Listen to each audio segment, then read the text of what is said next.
Boom. We are live. What is up, everybody? Thursday evening. Mate, we have got a great one this evening, folks. So I am just going to get right into it. All right.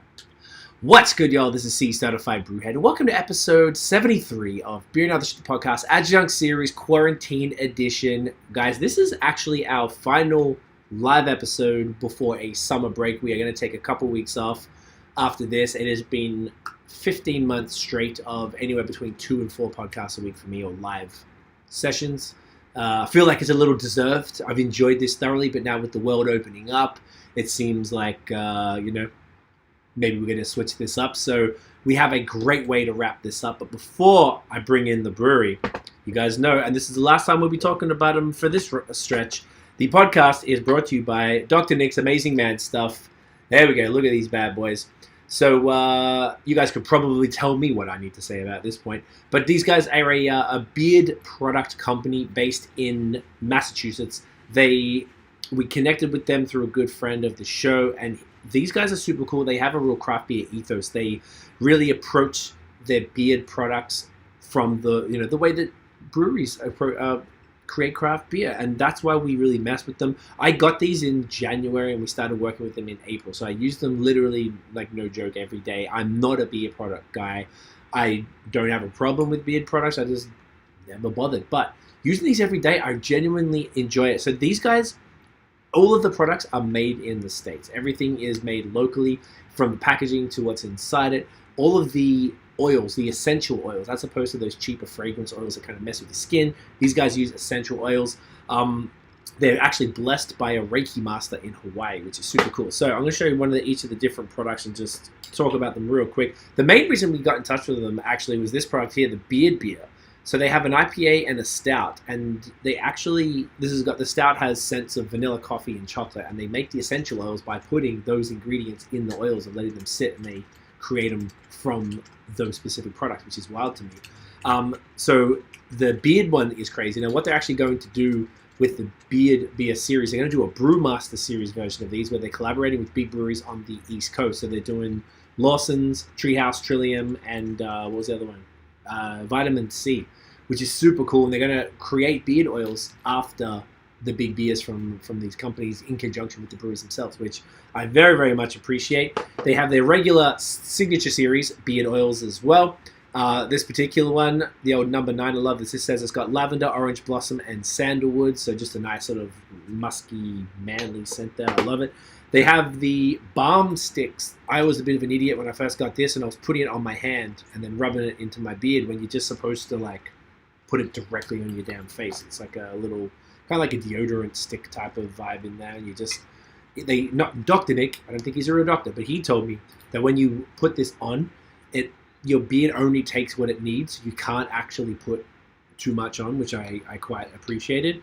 And the last one, this is super interesting. It's called Shelter in Face, a beard sanitizer. It has 2 flavors. They have blood orange and key lime. Come on, you got this. Come on, focus. It's not doing it. And there it is. And basically, you just squirt this on your face. If you've been out, he even said you can squirt it on and do it over your mask, even it sanitizes your mask. And the bright citrus kind of helps you, I don't know, it awakens you or something. Apparently, that's what citrus does. So they have, a bunch of products that I personally, genuinely enjoy using. I also, of course, have a promo code for you. If you use the code BAOS21, you're going to get 15% off your order, which is a bloody good deal. BAOS21. The website is drnicks.com, DOCTORNICKS. And if you spend over $40, you actually get free shipping in all of North America, even here in Canada. And they're about 20-something bucks each, so you order 2 products because you're going to need more than one.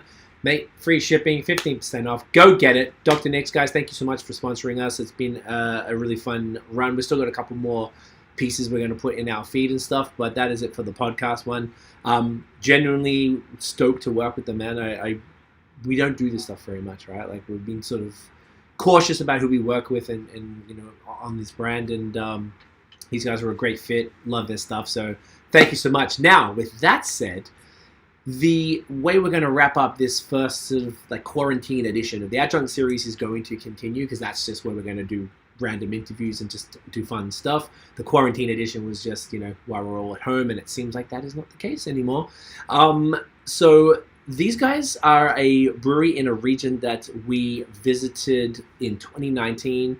Tiffany and I, when I say we have raved about the region at length. We love it. So it was very, very stoked to connect with these guys. I'm beyond excited to try their stuff. So I'm just going to bring them right on in. Everybody, welcome Robbie and Chris from Virginia Beer Co. Boys. Great to connect. Thank you guys for hanging out, man. I'm honored. It's fantastic to have you here.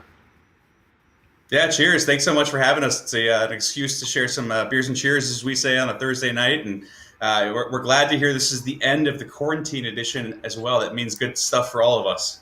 It does. It's. I was like, you know what? It made sense to wrap it up now. We booked all the pods until the end of June because we're like, let's see what happens in the summer. And it turned out to be the move. And what a way to wrap it up. Obviously, for me, being that the borders have been closed for 15 months, I guess, maybe longer, I obviously don't get the American beers that I used to get. So this is a huge treat for me to be able to get some stuff, and particularly from a region that I'm so excited about. I didn't expect Virginia to be this. Both the people were amazing, the scenery is beautiful, and the beer was money. So with that said, we have three thirsty gentlemen. Shall we get into this first one? We're going to rock. Yes, there we go. This is the Provisional Kölsch. Obviously, we're going to start with a crispy boy.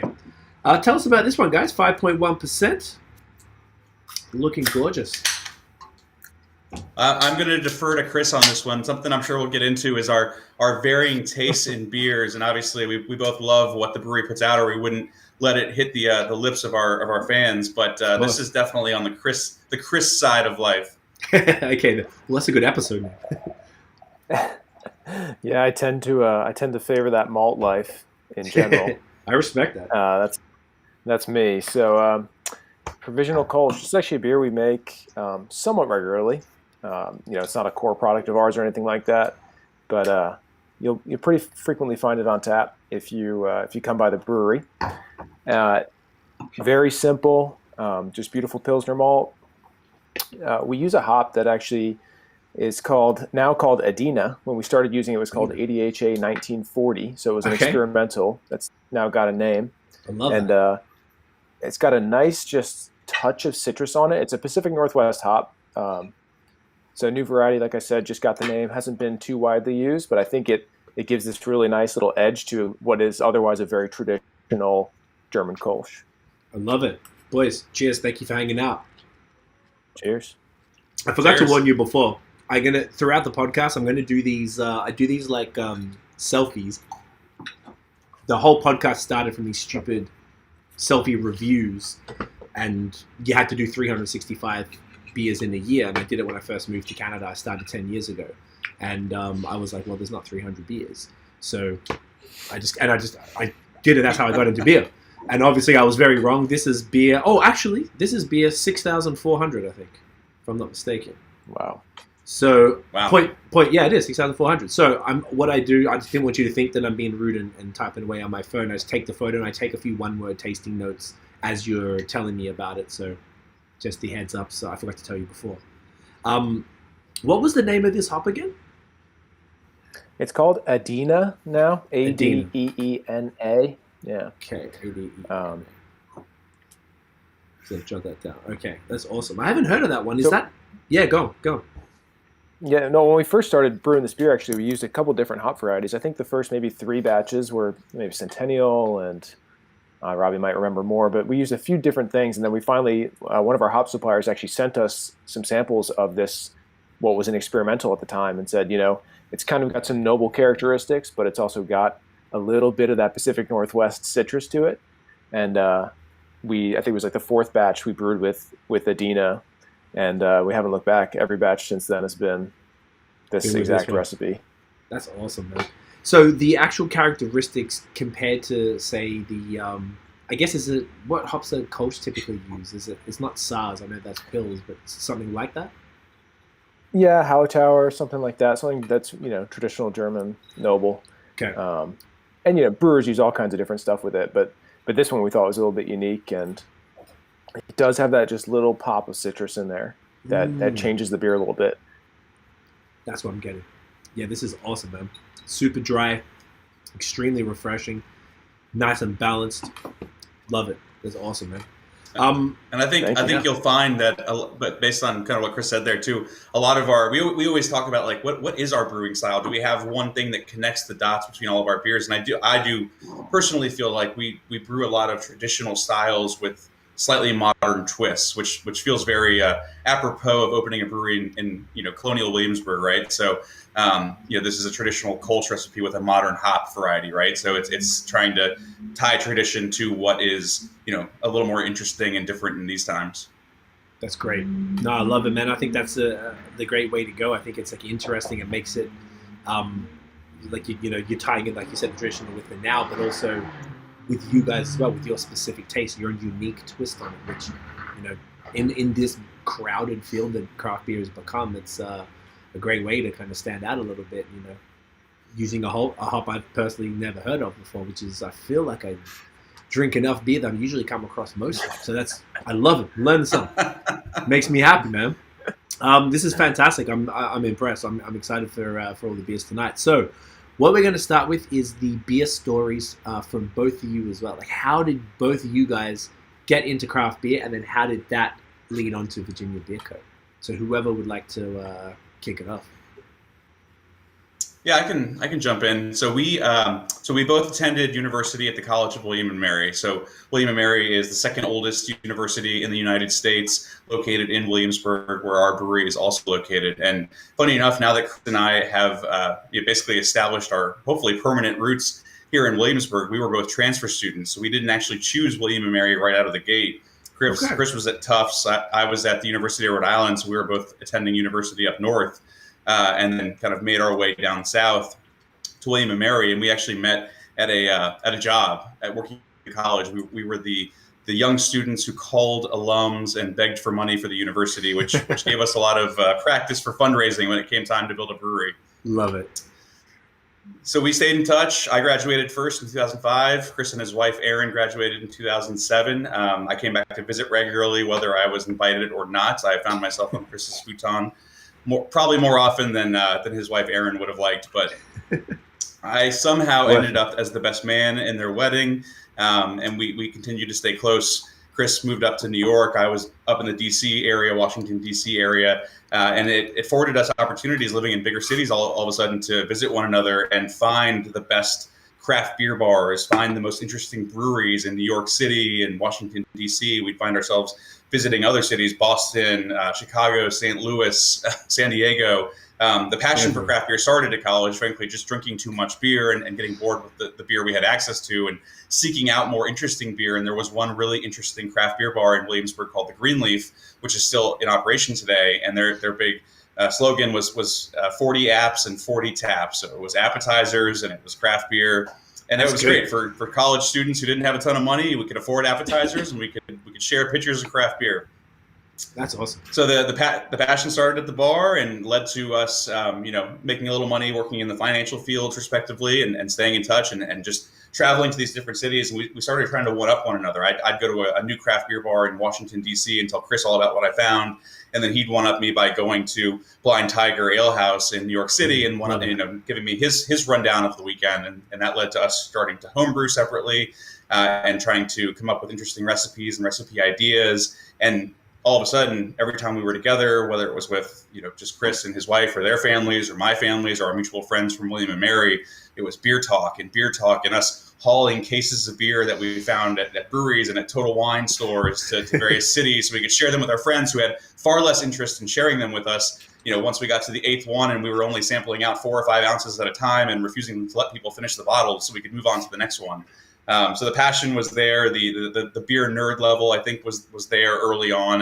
And it was really the camaraderie, I think, that brought us together. And we enjoyed spending time with one another. Like I said, I was the best man in Chris and Aaron's wedding. And the desire to do something together and to do something different than what we were doing, which was financial consulting, corporate finance. It was making a living, but it certainly wasn't living a dream. Amazing. Chris, you wanna pick up from that? Yeah, sure. I think, like Robbie said, it's kind of starting in college, but there's certainly formative, like I think most people have this that are in the craft beer world or enjoy craft beer, have like formative experiences that you do remember, even all these years later. And Robbie mentioned Blind Tiger. When I moved to New York after school, I spent basically all my free time at Blind Tiger, and there was a place called the Pony Bar on the west side of Manhattan as well. And like those experiences for me, like Robbie said, we'd already kind of sought out some beers and found new interesting things, but like just going through those draft lists and seeing the care that these bars took in their beer and how they curated selections, all these things, that like for me, it took it to a whole nother level. And so when I think back on formative experiences, those are really big for me, and it only kind of went crazy from there. And beyond that, there are specific beers too that I think everybody has. Being from New England myself, and we're talking, this is back in like 2005. Harpoon IPA was one of the earliest IPAs in New England. Right. So drinking that for the first time and discovering that beer can be something different and exciting with flavors that you've probably never encountered before in any other beverage. True. I like thinking back on those moments because it's been a long time since then, and a lot of things have changed in the industry. But it's kind of fun to look back on what it was and what first piqued my interest, at least.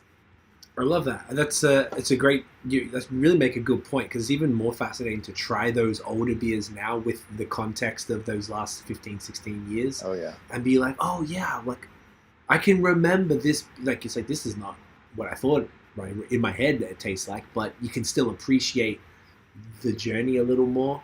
It's always fun to come back to that.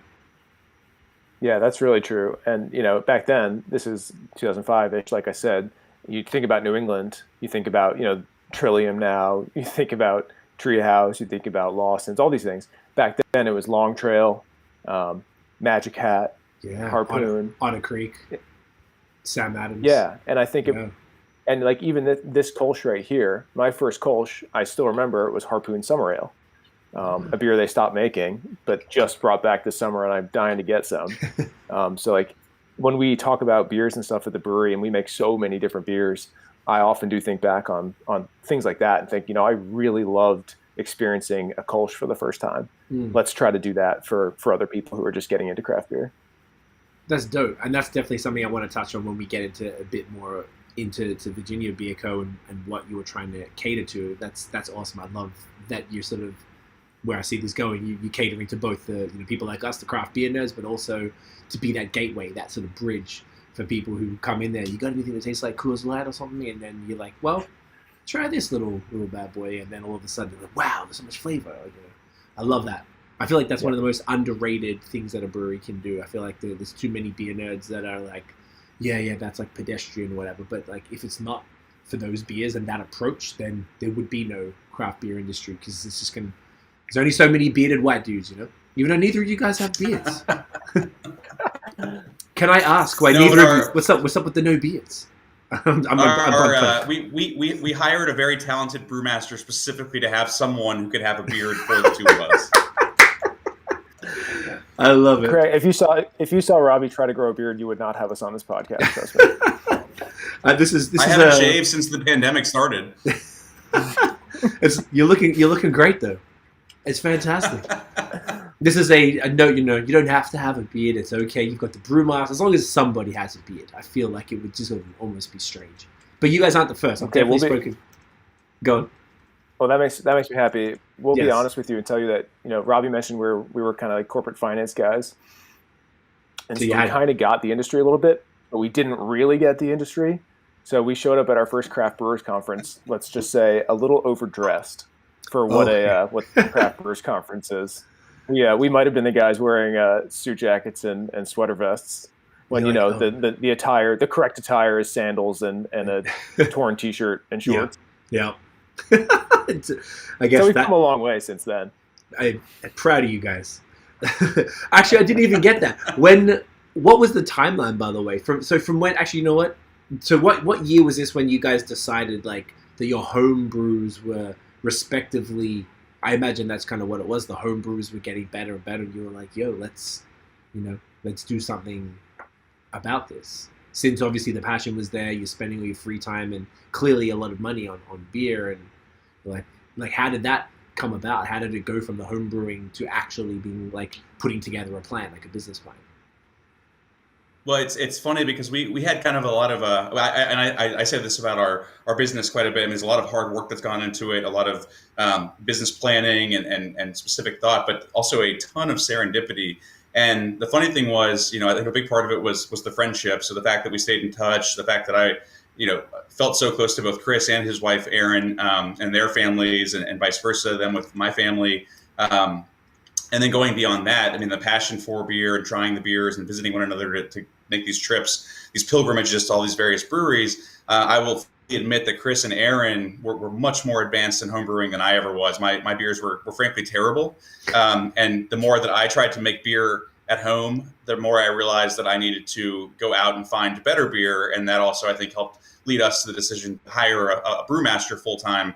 When we got the business plan going, we realized that while Chris and Erin were more advanced than I was, that neither of us were professional brewers. So it was a passion, the excitement of brewing and hoping your recipe would come out the way you expected it to come out, the excitement of discovering those first flavors, those transition beers, those gateway beers that you'd never had before. And then the excitement of doing something together. It was kind of a combination of the three that really pushed us. And I always give full credit to Chris's wife, Erin, for making the decision for us, because she graduated from veterinary school and basically kind of said, I've got one chance to move somewhere and find a job as a vet. And we had looked at, scouted different territories throughout mostly, because that's where both of our families are located, and tried to decide where the right landing spot for the brewery was. But Erin giving us the green light to say, I can move somewhere and try to find a job. If you guys are going to do this, let's make the time frame after I graduate. And that was basically what happened. Chris took the first leap of faith and quit his job with JP Morgan. We decided on Williamsburg for a number of reasons, but the big one was that was where we felt the story was most authentic. Why are you opening a brewery in Williamsburg? And that's where we met. That's the college that kept bringing us back to Williamsburg anyway for volunteer work and reunions and alumni association events. So the story was there. So that was a big move. Chris quitting his job outright and relocating his family to Williamsburg was a big first step. That's awesome. Yeah, and that was actually amazingly 9 years ago. So it was 9 years. End of 2012. 2012, yeah. We had first started talking about the brewery kind of in 2009 as like a real concept. All that stuff. And then the move came at the end of 2012. And maybe like most brewery owners, we thought we'd be open in early 2014. So given it like that 18 month timeline, we crushed it and hit March 26, 2016. So a short 3.5 years later. Jesus. Hey man, I mean, I can like from the stories I've heard from all sorts of folks all across the world, it's never an easy. I don't think there is a story where someone's like, oh yeah, we found a place, we got everything done, everything was cheap, and we opened up in 4 months. Like, I don't think that exists. So, like, that is crazy. So then you guys took the leap. You moved to Williamsburg before you sourced a actual physical location, or did you sort of, as in like you hadn't found the building yet? No, we had not. Wow. Written, most of the business plan.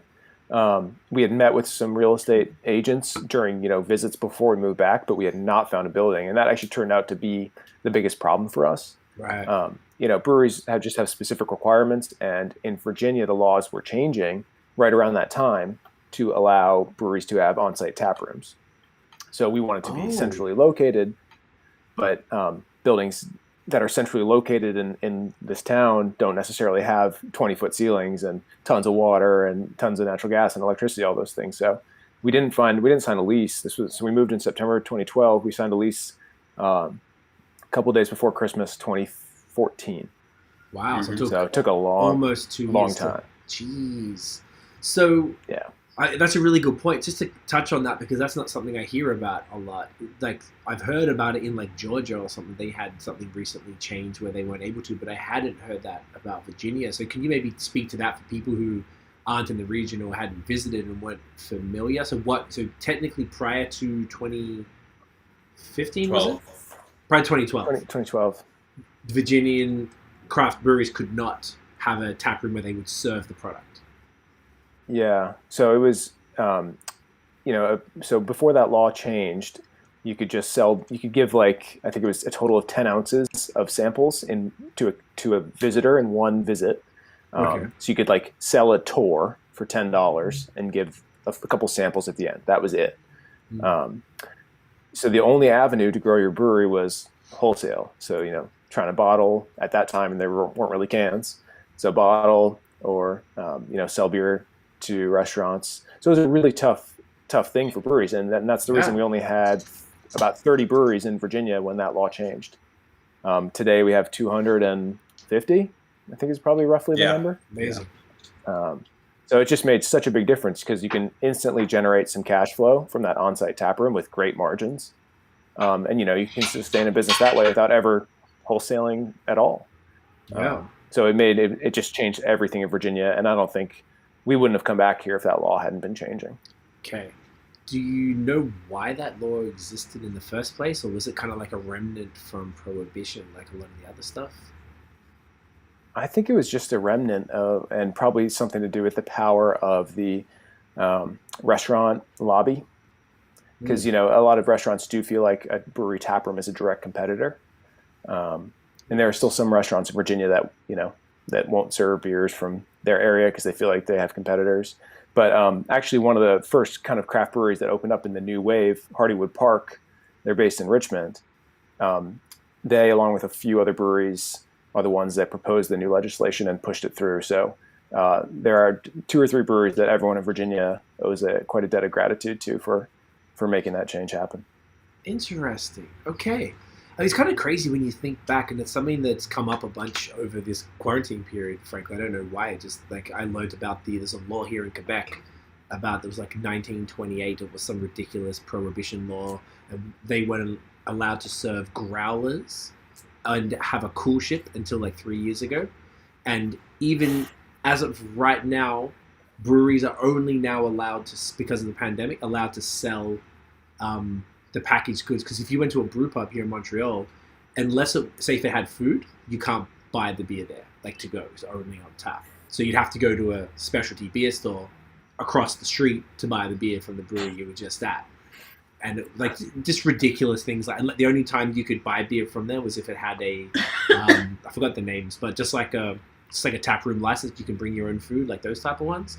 So like that's ridiculous. So same time, I feel like there's just like so many absurd, outdated, irrational laws across, particularly across North America, because I'm from Australia and I don't recall anyone talking about any prohibition stuff back in the day. Maybe there was, but I didn't really hear about it. It seems all pretty chill there. But over here, like every city, state, region, whatever, has its own craziness that they're trying to slowly overcome damn near 100 years later. It's kind of wild that, that we're still dealing with it. But Virginia has tap rooms, goddamn, that's amazing. I love it. Liquid Happiness, Tiff is our producer. She said, love Virginia. Yes, we had a really, really, really good time.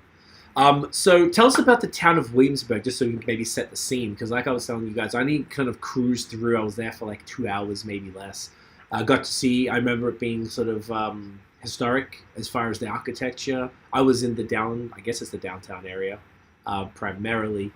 And I was there at nighttime, so I didn't really get to soak it up. But yeah, maybe paint the picture for folks who haven't been there, what Williamsburg is like, and then we'll move back into those early days of the brewery for you guys. So it's one of America's oldest towns. It's one of the first landings of the English coming over, starting the colonies here in Virginia. So John Smith, Pocahontas, those stories resonate. The Williamsburg area, Jamestown, Yorktown, and it's known for its historical connections. Like I said, William and Mary is the second oldest university, second oldest charter in the United States, behind Harvard up north. The Revolutionary War was fought and ended in Yorktown specifically. So obviously, there's up and down the East Coast, most of the Revolutionary War took place. But in terms of America's liberation from the British, that the Battle of Yorktown is what ended that war.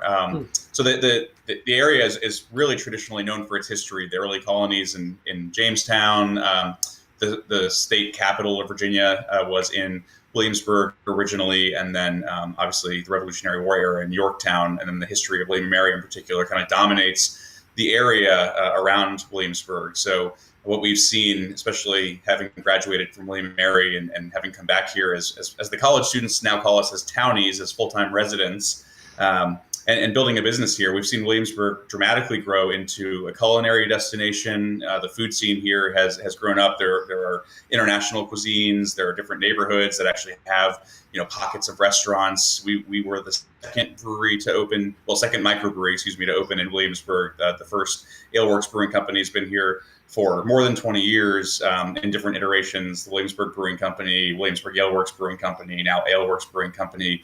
We were the second to come along. Now there's, I think, 6 different tap rooms in Williamsburg. And then, obviously, there's a rich brewing history here as well. Colonial Williamsburg is a living history museum that is still actively involved. So if you want to come down and see a Thomas Jefferson impersonator, a George Washington impersonator, they have recreations on July 4th of the British invading. But part of that, they actually have live brewing seminars, historically accurate brewing seminars in downtown Colonial Williamsburg. And we're good friends with the head of Historic Foodways here, and we've actually collaborated with him in the past on a historic recipe, and we hope to do so again later this year. So it's great because the roots go back centuries in terms of the brewing culture here in Williamsburg. And on top of that, Anheuser-Busch, it has a brewery right here in Williamsburg as well. And so if you look back, you take out the micro versus macro, any of that, just the fact that Williamsburg has this rich historic culture of brewing, we're really proud to be a part of that, and we're really proud to kind of take that into a new generation. Like we said, some traditional styles, we like to focus on making sure there is something for the person who comes in and says, what do you have? It's like a Bud Light, because realistically, Anheuser-Busch has been brewing here for quite a long time, and frankly, we even get a ton of their staff and their employees, and they're looking for something different as well. So we're proud to offer, hopefully, their gateway beers, as well as some of the more modern styles and modern twists, and doing things our own way to kind of set our own path. So it's an interesting blend of history and tradition versus kind of forging our own way and growing Williamsburg into something that's not just colonial focused. That's awesome, man. I had no idea it was that kind of party out there. That's great. I mean, that makes so much more sense. So I feel like as you were talking, I was just thinking like it kind of makes so much sense to have the name. It's just like, like it doesn't get more like Virginia Beer Co. is perfect, being that if the town has that much brewing history. I mean, that's I've never heard anything like that before. That's fantastic. I love that. So then with that context, you guys relocated your old college town. You're like, all right, we're gonna give ourselves 18 months that turned into 3.5 years. You found the space finally. Was it like did you like stumble on it, or was it one of these things that you had to like fight for? Like, how did the space come about? It was so we had actually fought for 2 other spaces for over that time period. So we got like 6 months into lease negotiations on the first space. They backed out. We got to signing a letter of intent on a new build. The developer backed out. So that had happened. We were kind of like, oh man, is this ever going to happen for us? And then our real estate guy called us and said, hey, this building's available now. This new building that's close to town. Come see it. And I think Robbie was out of town, but Jonathan and I, Jonathan's our brewmaster, we walked into the building for the first time, and we looked around and we're like, this is it. It's a brewery. Yeah. Nice. And what it was, it's a building that was built in 1960 by the telephone company, and they serviced their utility trucks out of it. So it is a big cavernous building with open spans. The floors are already sloped to a big central trench drain, tons of power, tons of water, and it's 1.5 miles from the center of town. Perfect. So it's just like, wow, this is perfect. And this guy had owned it forever. He kept his old cars in there that he was fixing up just for fun, and finally decided he wanted to make some money off it. So it was, he was, I know he's not listening, so I can say he's a pain in the ass to negotiate a lease with. But yeah, so we kind of had to fight for it through the lease process. But it was such a weight off our shoulders to finally get to that point and have a building. And, the whole time while we're looking for this building, we're trying to raise money, develop the brand, all these things. And that's hard to do when you literally have nothing to show except some ideas on a piece of paper. Right. But once you have a building, we had our brewmaster, brewing test batches, all that stuff. It became very real, and it became a lot easier to kind of keep pushing forward and getting closer to our goal. Amazing. So then, because you guys were doing the home brews, were you like did you bring Jonathan in and show him a bunch of the ideas from the home brews that you guys had been doing to be like, yeah, we're thinking this, and this, and then he took them took those and ran with it, or how did that sort of conversation go with them? We had I think Robbie calls it the most like an awkward first date. It was an awkward blind date. Awkward blind date. Yes. Well, we posted an ad for a brewer. This is back in 2014, so this is before we had the building, obviously. And Jonathan answered it, one of the answers we got, and he was a brewer at Sweetwater Brewing in Atlanta at the time. Okay. And we'd kind of come up with a few thoughts that, things we wanted in a brewer, which were experience at a big production brewery, experience at a small startup brewery, and a brewing education. And he literally had all three. He worked at Jackalope Brewing in Nashville when they started up, went to Sweetwater, and then got a brewing degree while he was at Sweetwater. So we're like, oh wow, we got to meet this guy. So we met in Asheville, North Carolina. Nice. Not many better places to meet for beer. Yeah. And basically just like hung out for the weekend. I think like to make sure there was a fit personally, but also in terms of of beer philosophy. Mm. So we did bring our philosophy and our interests to the table, but he also brought his. And I think the more mine, the better when it comes to thinking how we wanted to position our beers and how we wanted to brew beers, and we did gel. And I think we kind of push him in certain directions and he pushes us in other directions. And ever since that weird, awkward blind date, it's been a good match. That's awesome. So why did you guys, did you ever want to do to be the brewer yourselves, being that that's where this kind of started, or was it never really because you hadn't worked in professional breweries before? You guys didn't consider yourselves as a candidate at all? I think we both go for it. No, well, so we both saw the joy that comes from creating a recipe and from executing that recipe from grain to glass, right? But we also both saw the challenges of saying that we're quitting our jobs, fairly successful careers in finance, to pursue this dream, and we're trying to take some of the things we learned both in college and in finance to create a business plan and create a business that would hopefully not just be built for short-term fun, but for long-term success. And part of that was basically looking at each other and looking inward and saying, well, hey, is one of us going to, after we quit our jobs, try to find a job at a brewery and actually work on scaling up recipes and working in a full-scale brew house and not just brewing, in a kitchen or in a garage, because it's not a one-to-one ratio scaling up. It's not a garage. It's not a brew house. We realized all those things, and we realized that with the time it was taking to find a location, to finalize a business plan, to raise money, to focus on building out an infrastructure for a sustainable business, to build a brand, actually, whether it was the design of the logo and the labels for the beers, knowing that we wanted to have brands when we first opened and cans and bottles shortly after we opened. All of that time, we said to ourselves, let's put the right people in the right places to succeed. And we didn't have the time or the flexibility to take a 2-year course in brewing, to take an internship or an apprenticeship at a local brewery and learn that part of it. So we studied as much as we could. We homebrewed as much as we could. We joined the Brewers Association. We joined the Virginia Craft Brewers Guild. We put ourselves to the test from an education standpoint, but realized that at the end of the day, to put the right people in the right places and succeed, we needed to find someone who had brewed at a larger scale than we had, who had worked at a larger brewery than we had, and who could come in and challenge us on our thoughts about what kind of beers the Virginia Beer Company should offer, right? We realized too that we're not the only two beer drinkers in the world. There are other beer drinkers out there. Let's see what someone else's perspective brings to the table and how that challenges us to hopefully offer a wider variety and a better overall experience. And that's what we found in Jonathan.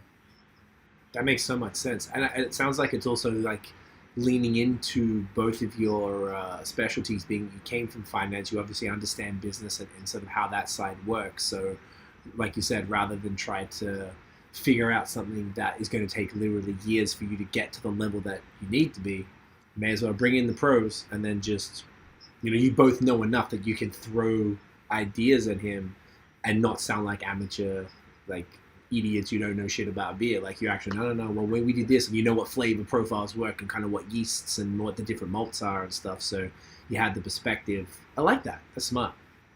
Makes complete sense, being that you guys are business dudes and making that type of decision. I love that.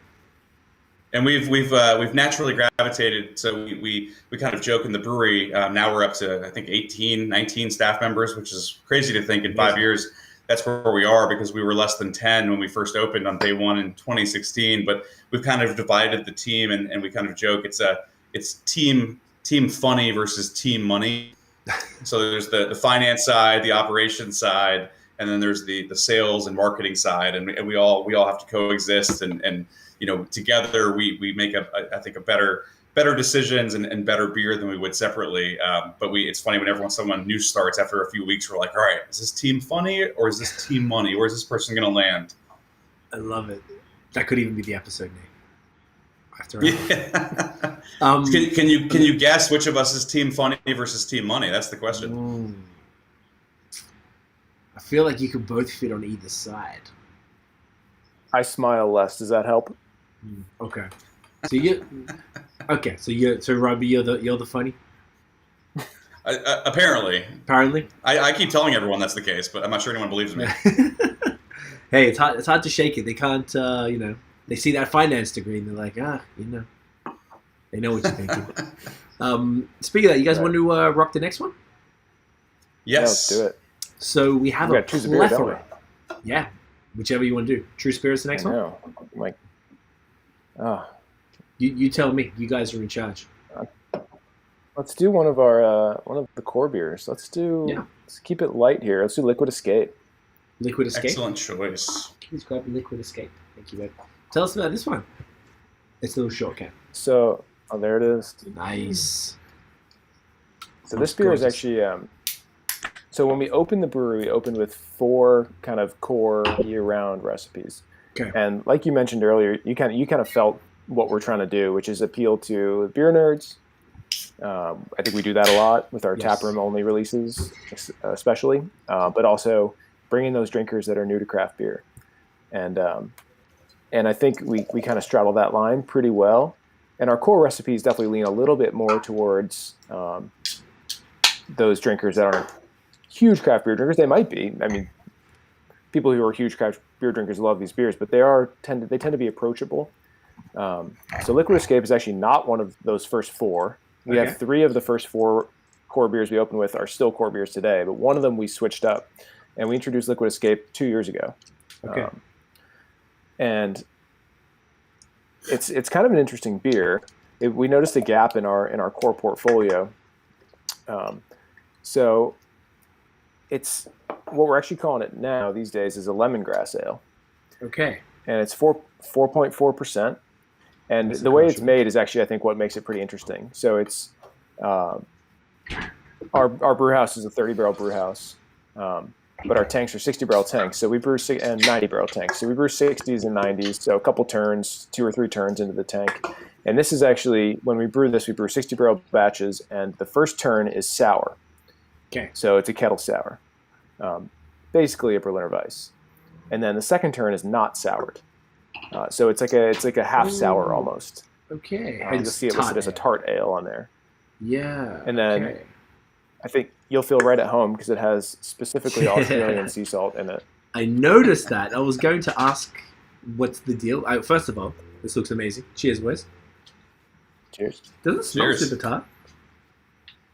No, that the fact that we blend 30 barrels of sour wort and 30 barrels of non-sour wort gives it just like a little touch of tartness. And honestly, you get more of that lemongrass, I think, than anything, and a little bit of salt to dry it out on the back end. So it's like you could probably call it a half goza too, type of thing, or just a straight goza. Yeah, it's only half the sour. Yeah, or what makes it not a goza, or is it just like a naming thing? I think just the half sourness. Honestly, when we send this beer to competitions and stuff, we have no idea what category to enter it in. It's kind of a goza. Okay. But if you taste it in the context of other gozas, you're like, oh, this isn't a goza. Okay. So it's kind of a hybrid style for sure, blending the different worts. That could be it. But yeah, we actually did taste, believe it or not, a few different sea salts. Smart though, I'm sure, because it contributes to the why the Australian one? Because I don't even recall there being an Australian sea salt. Maybe they didn't call it that. It was I think it was back like at the home for you, they saltiest- probably just called it salt. So it's probably it. It's like salt. Like, you come over here, it's like Australian, like it's this exotic shit. I'm like, nah, man, it's just stuff you get from the supermarket. I'm sure it's something like special. What's the deal with it? Is it just like had a nice little little like? It What's the deal? honestly, it was like the saltiest of the salts. It's the weirdest thing to say, I know. No, But I respect they, it. I respect it. Who knew? I mean, we found a salt supplier that has like 50 different salts. So that's how we landed on it. And then when we did land on it, we also liked the fact that it kind of evokes part of what we were going for with the name of the beer itself. Okay. A liquid escape. I think it's easy when you hear that to picture like what's your escape. For a lot of people, it's a beach, it's a hike, it's laying in a pool, whatever it might be. We thought that kind of contributed to that vibe. It definitely. I saw this one today. I was looking at your Instagram, and I think the photo I saw was like someone on a boat drinking this or holding it up, sort of with the water in the background. I was like, oh yeah, that looks refreshing as hell. I saw the Australian sea salt. I think in that photo, I didn't even see it on this can. It's like interesting. So I was really curious to where that came from, but it definitely screamed. Even just the color, this like teal, like color scheme on there is just super like. It feels very now. It's actually the perfect kind of next. It's pretty hot here in Montreal right now. I know you guys are next level with the heat. Oh my god, I have never experienced anything like that in my life. I don't know how you survived. We went there in July 2019. And the funny part, we were in Jamaica the week before. And Virginia and DC were 10x hotter, like more humid than Jamaica. I never sweat like that in my life. I never felt anything like this overpowering heat. So this is a very necessary product for your environment. Yeah, I'm a lower alcohol beer guy. Like I said, I like the malt life. I like the lower alcohol. This beer for me, I can drink a 6-pack. Easy. And I can't do that of almost anything and just enjoy it, and it's refreshing. It's for the heat we have down here, like you said. It is it's necessary. Am I boosting? Or is it like something you get like am I making, because I've obviously never been there before, didn't realize that's how you guys got down out there. No one told me. Not that it mattered, but I was like, Jesus Christ. And like, or is it like something you get used to? Like, is it just shocked me because I'm not from there? No? It's horrible. It's Robbie mentioned that. I mean, like Robbie mentioned that the Jamestown, the English settlers landed at Jamestown in 1607. Most of them died because they landed in a swamp. Like that's just we live in a swamp. It's horrible. Swamp. It's so humid all the time. Oh, even through the winter? You get snow though. A little, not much. It's and it's fun. It is funny how the landscape changes in the States. So I grew up in Northern Virginia, about 3 hours north of here, just shy of Washington D.C. Like another very famous swamp, Washington D.C. And different kind though. Yes. So Northern Virginia, where I grew up, though, we got a little more snow, a little less humidity. It's not necessarily in the mountains, just a little farther north, a little higher elevation. And so you come 3 hours south to Williamsburg, and it is just, I mean, the humidity, you could lean on it on the right day and just kind of be stuck in stasis. So we always go back and forth because oftentimes the winters here can be very chilly, very frigid, lots of wind without the snow to show for it. And now that we're business owners and we're often shoveling our own walks, the snow we don't miss. But wind and cold without snow, it's a little less exciting. Where I grew up is exactly like that. Like it was I don't know Fahrenheit because we're a Celsius here in Australia too. So like it gets to like 5 degrees Celsius, which is like, I don't know. Same as here. Yeah, same thing. Okay, the conversion is probably like 40s Fahrenheit or something like that in Melbourne. Yeah. But there's no real snow. And then obviously here in Canada we get shit on. It's out of control. I didn't grow up with snow, so if you guys, I mean, I guess in Chris, I've been very similar like climate in New England to here. We basically have the exact same weather as like Vermont for the most part. So like I can imagine that being a bit of a shock, and I definitely align with the miserableness of cold and wind with no, even though snow is not the greatest thing in the world, at least it feels like winter or something, like as opposed to just that wind just killing you in the neck. So okay, amazing. So this beer is perfect for all that. So would you say that on the climate note that a lot of the beers you've been releasing, are they made for the climate? Like, being that obviously a Kölsch is a Kölsch, it's a traditional beer, but something like this is exactly what you would want to drink. Like you said, I'm not a session with the same type of beer cup of guy either, but I can see why this is such a crushable one. You can keep having these. It's sort of like there's enough flavor, but it's not over the top where you can only take so much of it. So are you guys like considering the what's the word, like just the environment when it comes to what you're making?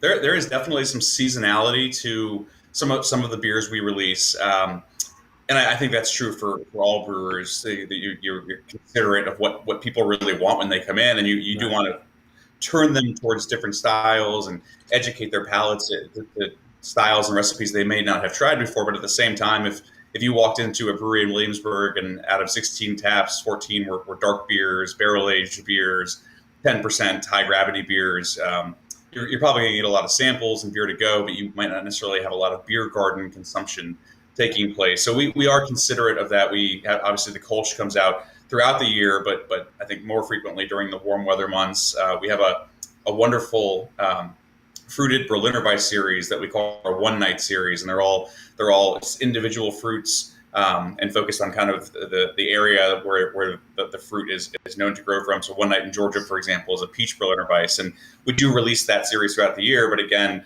I think the bigger push for that series comes out in the warmer months. That said, we do have a year-round oatmeal stout, Elbow Patches. It's one of our best sellers. It's our most award-winning beer. And we do try to release some darker, some higher gravity beers, a few barrel-aged offerings throughout the year. In fact, one of the beers I know we sent your way was our Waypost, one of our Waypost variants, which is our annual anniversary release. And that's a 10.4% imperial stout with multiple barrel-aged variants. And that comes out in late March for our anniversary. And so that's, it might not be 98 degrees with 100% humidity at that point, but we're starting to lean into warm weather, get out of stout season, and we still release that for our anniversary. So we try to be playful and consider the fact that there are dark beer drinkers throughout the year, there are light beer drinkers throughout the year. But I think we do try to make sure that our taps are reflective of, hey, if it's 98 degrees for 2 weeks straight, we better have a few light, refreshing beers on to appeal to the masses that are coming in and looking for something to quench their thirst in the beer garden. Love it. No, that's awesome then. So when you open, if we take it back to then, what were we sort of touched on it before. I think you said there were 4 flagship beers that you guys opened with. Is that correct? Yeah, that's right. Yep. What were those bad boys? So we opened with, let's see, kind of from light, we opened with a beer called Saving Daylight. It's an American wheat ale with grapefruit peel and orange peel, 4.9%. That's our, to this day, our second best-selling beer, actually. Nice. We opened with a beer called Renish Rye. It's a dry-hopped amber ale with some rye malt. That's the one that we don't have anymore, and it was a delicious beer. It just was like too many things. Dry-hopped for an amber person is tough. Rye malt is not familiar to a lot of people, so the people liked it when they tasted it, but I think it kind of scared them away a little bit. That's fair. And then, yeah, kind of makes sense. Yeah. But you live, you learn.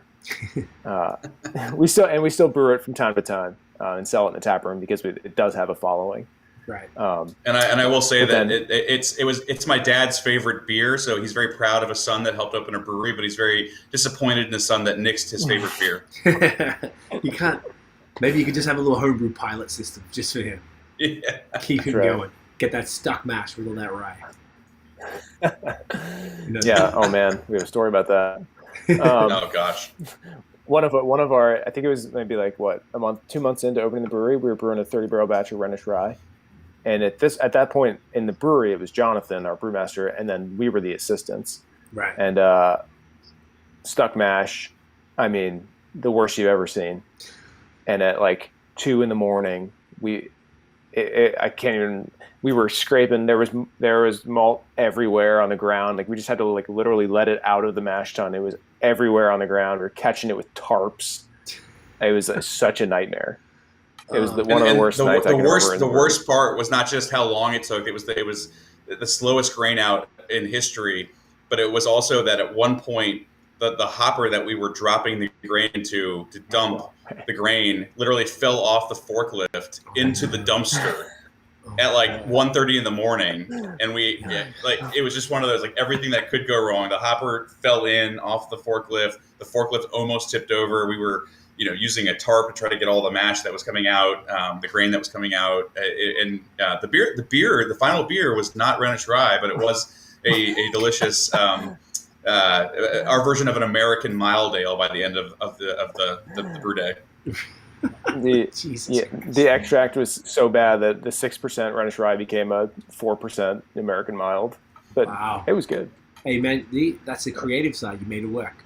That's right. It's all the American mild. We called it kind intentions. It did. Was that from the evening? Inspired, pretty much. Basically. Okay, I love it. So you had those two, and two. Those two, and then Free Verse is our year-round IPA, and that is our best-selling beer by far. Yep. Sometimes we call our brewery the Free Verse Factory.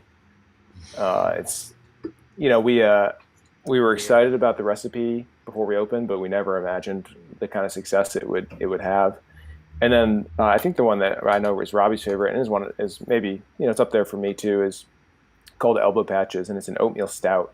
It's a year-round oatmeal stout, which is not something you see too often. 6.2%, but really drinkable for what it is. Okay. So those are our four.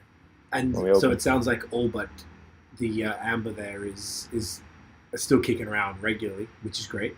They were popular. I would say that we're fairly. I think we are fairly humble guys, and maybe the fact that we're saying we're not humble, but we try to take everything, be grateful for everything that comes our way. I think that maybe one of the more brash things we did was open a brewery after 4 years of attempts with what we called 4 flagship beers. Like on day one, they were on the chalkboard as our flagship beers, even though we had not sold a single drop of beer at that point.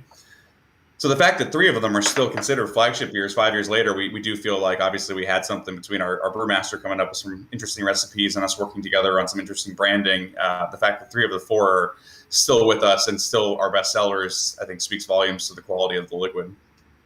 Couldn't agree more. I mean, like, you can't really call that. It's all, On top of that, though, in your defense with the amber, it's not that the beer isn't great. Like you're saying, it's got a following. It's the tastes have progressed a lot since 2016. Like, the last 5 years have been insane with the changes in beer compared to any other 5-year period.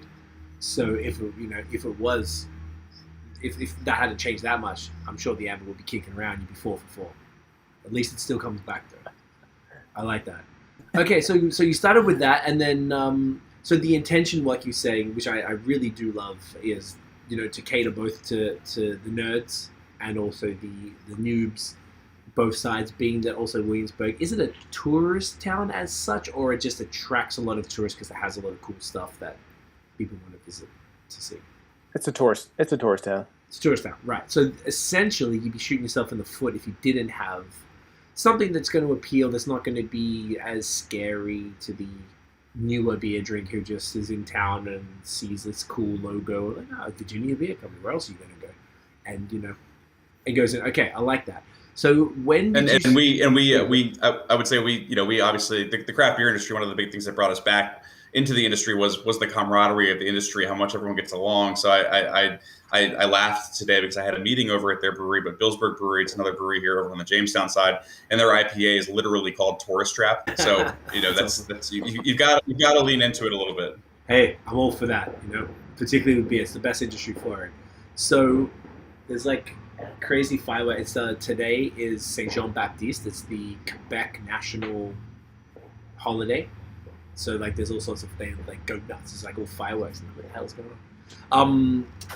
Okay, amazing. So when did you guys start to introduce some of the I imagine you guys also appreciate these other styles of beer. It sounds like as much as you would the new trendy hype stuff or whatever as beer nerds tend to do. When did you start introducing the kind of more wilder stuff? Because I guess when you opened, if it was March 2016, at least here in Canada, like the New England stuff didn't start to kind of kick in until the end of that year. And I know obviously you guys are ahead of the game, so it probably would have been well underway at that point. But yeah, what did that look like as far as you introducing these, just different type of stuff that kind of more catered to to your personal taste a little more? Yeah, well, one of the things that no, go ahead, Chris. I was just going to talk about the brewing, the physical brewery a little bit, and then I'll let you take it away.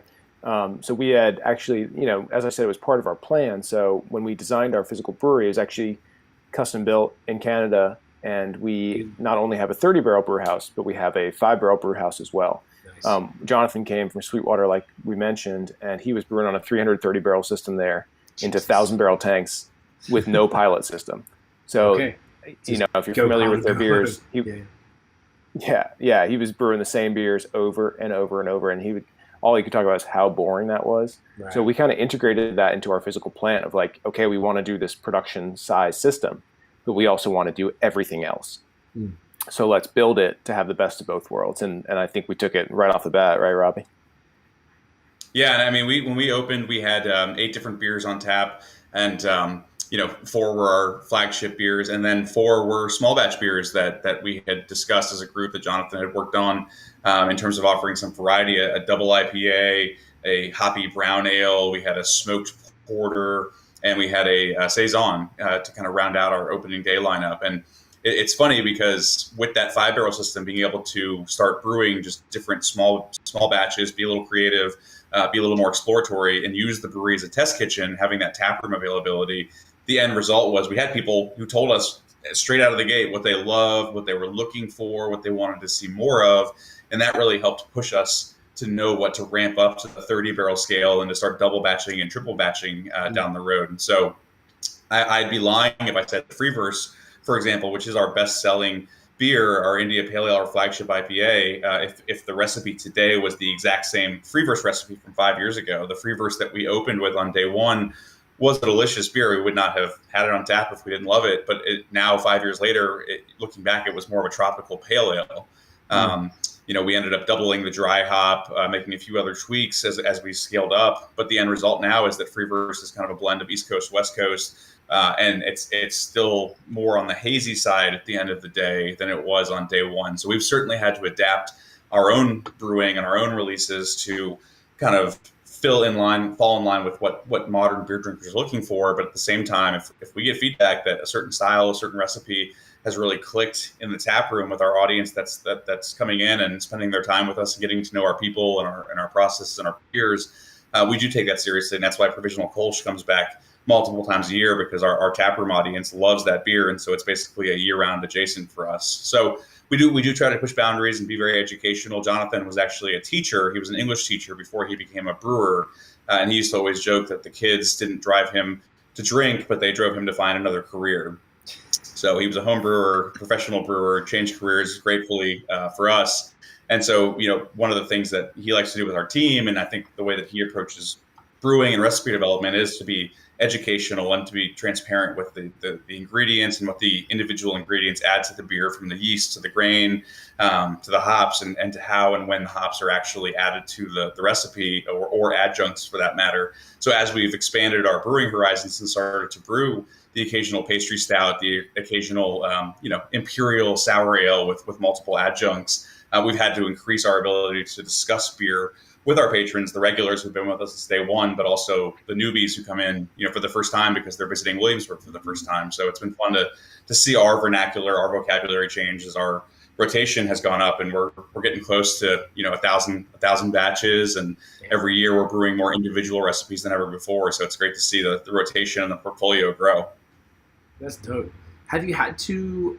I love that you were saying that, the Free Verse sort of had morphed over the years. I think that's the smartest thing a brewery can do. Unless there's a specific recipe, like you were also saying, that is so important that recipe cannot change. But that is much less common than the other way around, which is to let it morph with the the tastes of your consumers. Have you had to do that with many of the beers, or is it sort of because it's not that many flagships, I guess, that you wouldn't have had to do it as much?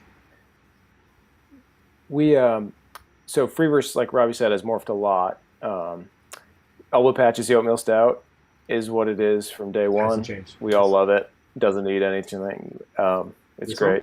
But Saving Daylight, the citrus wheat. So the citrus wheat ale, for its time, back in we developed that recipe in 2013, 2014. It was 2014, I guess, 2013, using grapefruit peel, and no one was using grapefruit peel at that time. Right. And then by the time we opened in 2016, everybody was using grapefruit and everything. So that recipe's done really well, but actually we're looking at it now because tastes have changed. And an American wheat ale with grapefruit peel and orange peel and whole cone Centennial hops in 2016 does not have the same appeal in 2021. So we do a lot of that. You mentioned New England IPAs, like that kind of started for us in the summer of 2016. We started brewing our first one. We had opened in March. We kind of morphed in that direction. We brought in some new yeast strains that are better for those styles. Started dry hopping more heavily, all the things you know about. And we brew so many beers now every year. We're on track for 140 can releases in 2021 right now. We did 125 last year. Beyond our core beers, that we have tons of opportunities to experiment and advance our processes and our ingredients and all those things. So that's one of the really fun things about it. I think our brewers enjoy it. We enjoy it as consumers. We enjoy it in terms of coming up with new ideas and, okay, we're brewing another New England IPA. Obviously we brew a ton of them because they sell really well. How do we make it different? What's new, what's exciting? What has anyone heard about? New hop varieties, dip hopping, whatever you might want to talk about. It's like, let's try some new things. We have 12 more can releases this month anyway, so we might as well make it interesting and exciting. How many cans do you drop per week? About three right now, 3 to 4. And does that include flagships, or is like sometimes one's a flagship? No, over and above flagships are always there. So 3 or 4 every single week. Yes, it is exhausting. Okay. I feel like Canada doesn't do that as much as you guys do. You guys have really nailed that. Like when I say you guys in the United States, you guys are like insane with the releases. It's a lot. I can imagine as business owners and trying to manage all of that. It sounds like though you're doing like some of the same ones, maybe like 3-4 times across the year. Is that if you had 140 this year? That means some of them are repeated. Not many, to be honest. No, okay. There are maybe 5 that we all love and that make sense to do. Yeah, there's a couple English style beers that we bring back, and they tend to be lighter ones. A couple IPAs too that really hit that people love. But generally, the bulk of them are new recipes, new names, new label designs. People don't think about that. So yeah. Part of the game. New photos for social media, you gotta let people know about everything. Yeah, that's a lot. I wasn't like, I like it when there's the same, say like you said, like faves. People really like this one. You bring it back, and it's not always there.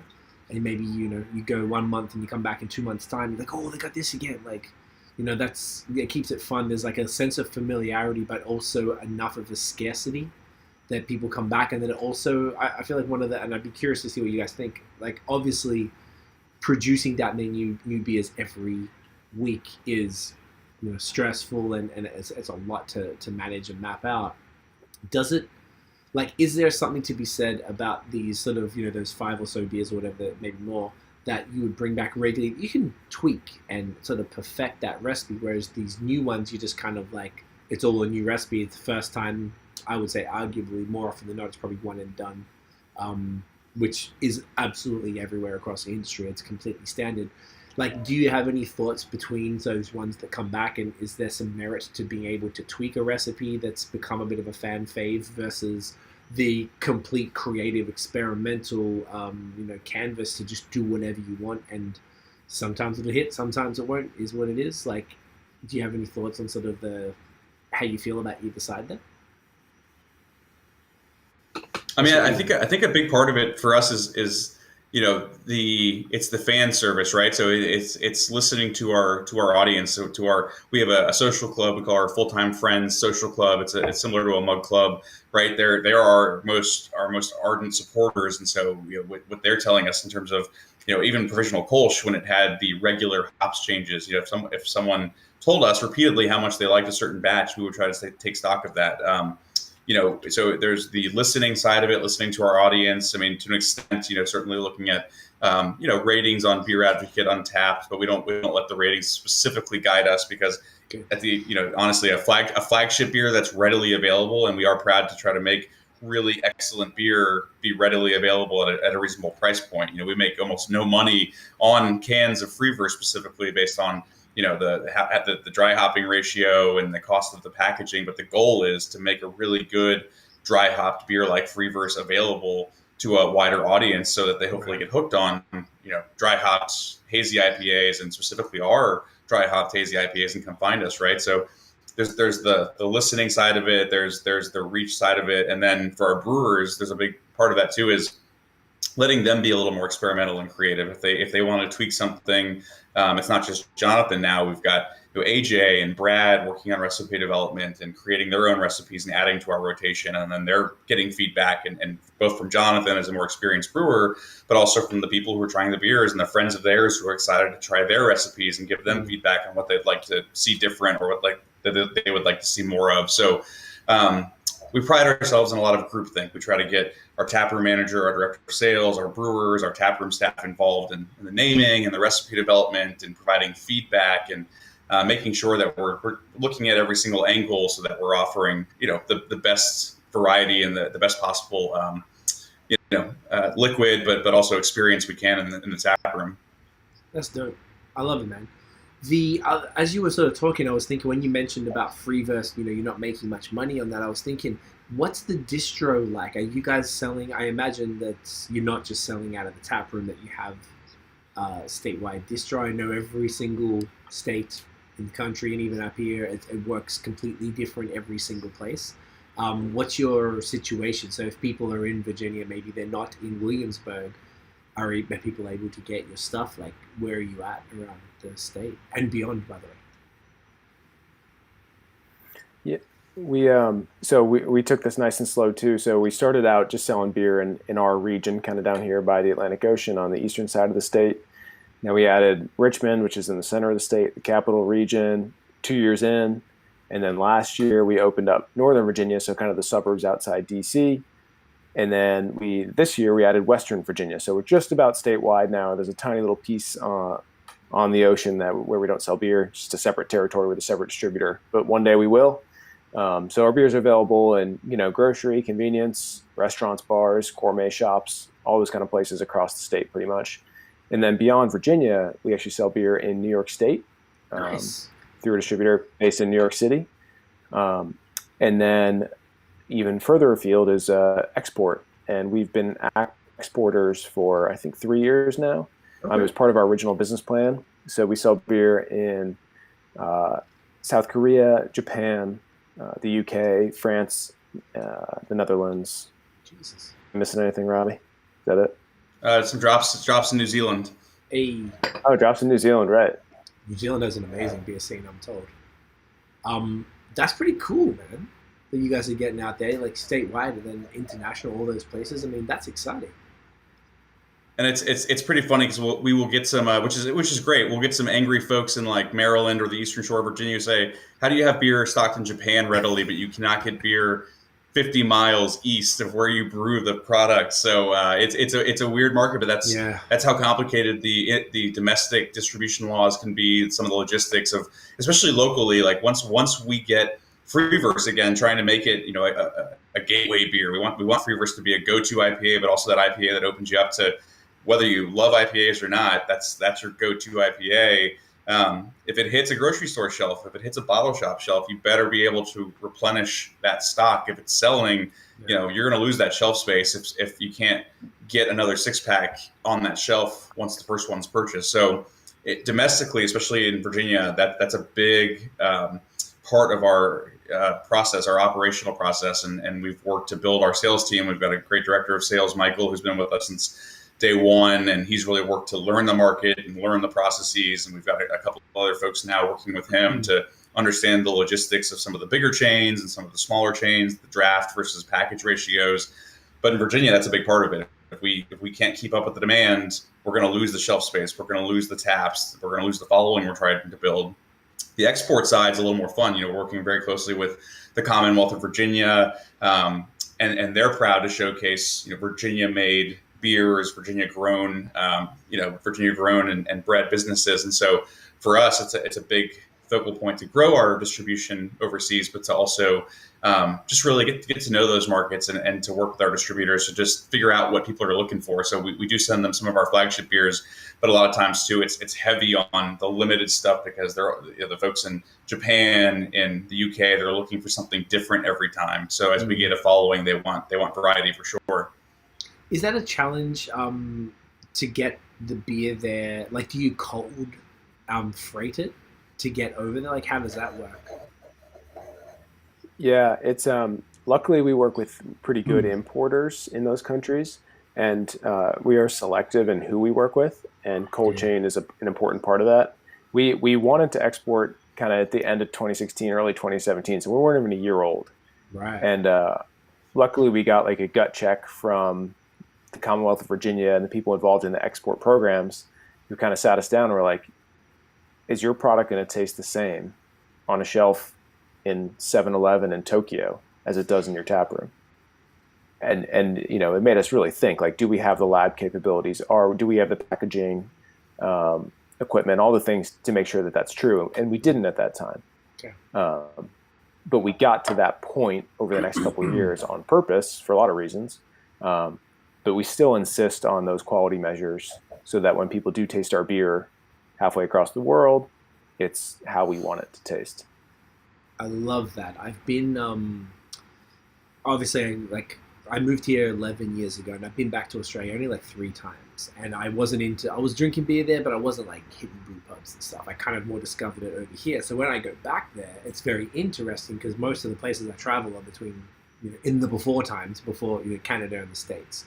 So going back there has been interesting. And there's a few like distributors or importers out there from a few like beer bars that I frequent whenever I go back there, and I started to meet the people behind them, and they've been bringing a lot of stuff in from the States. As you can imagine, that is ends up costing an exorbitant amount over there, but they're used to paying more for everything because it's super far and it is what it is.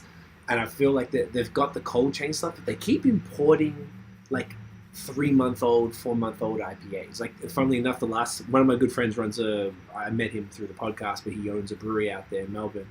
And whenever I see any of the other bars, I'm sure he's tapped in, but I'm like, yo, make sure you try this. And they brought out some stuff from the Vale recently.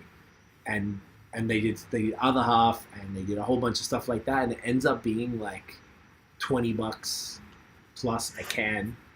And he was telling me he had to drain it. He goes, some of the stuff wasn't what they thought it was. And I thought it was interesting. This is not on the brewery, though, I don't think. I think this is on the importer, that they're buying, I feel like it's going to be, I guess it's kind of a question. Since you guys are doing it, I'll turn this into a question. But I was always like, why are you buying 3-month-old beer and then paying this ridiculous amount of freight to do the cold chain that you mentioned all the way, like air freight cold, which is refrigerated planes, is just bonkers to me in and of itself. And then coming from the airport to a cold truck to the space to continue that coldness, but it's already 3 months old. And I feel like we could probably all agree as craft beer nerds here that 3-month-old IPAs in any format probably aren't optimal.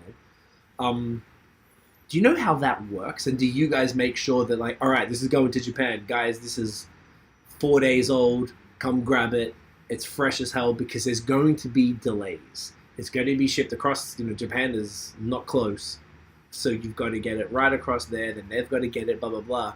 That's going to take weeks physically. So by the time people get it, it might be 2, 3, 4 weeks old, which is pretty acceptable to get something from that far away.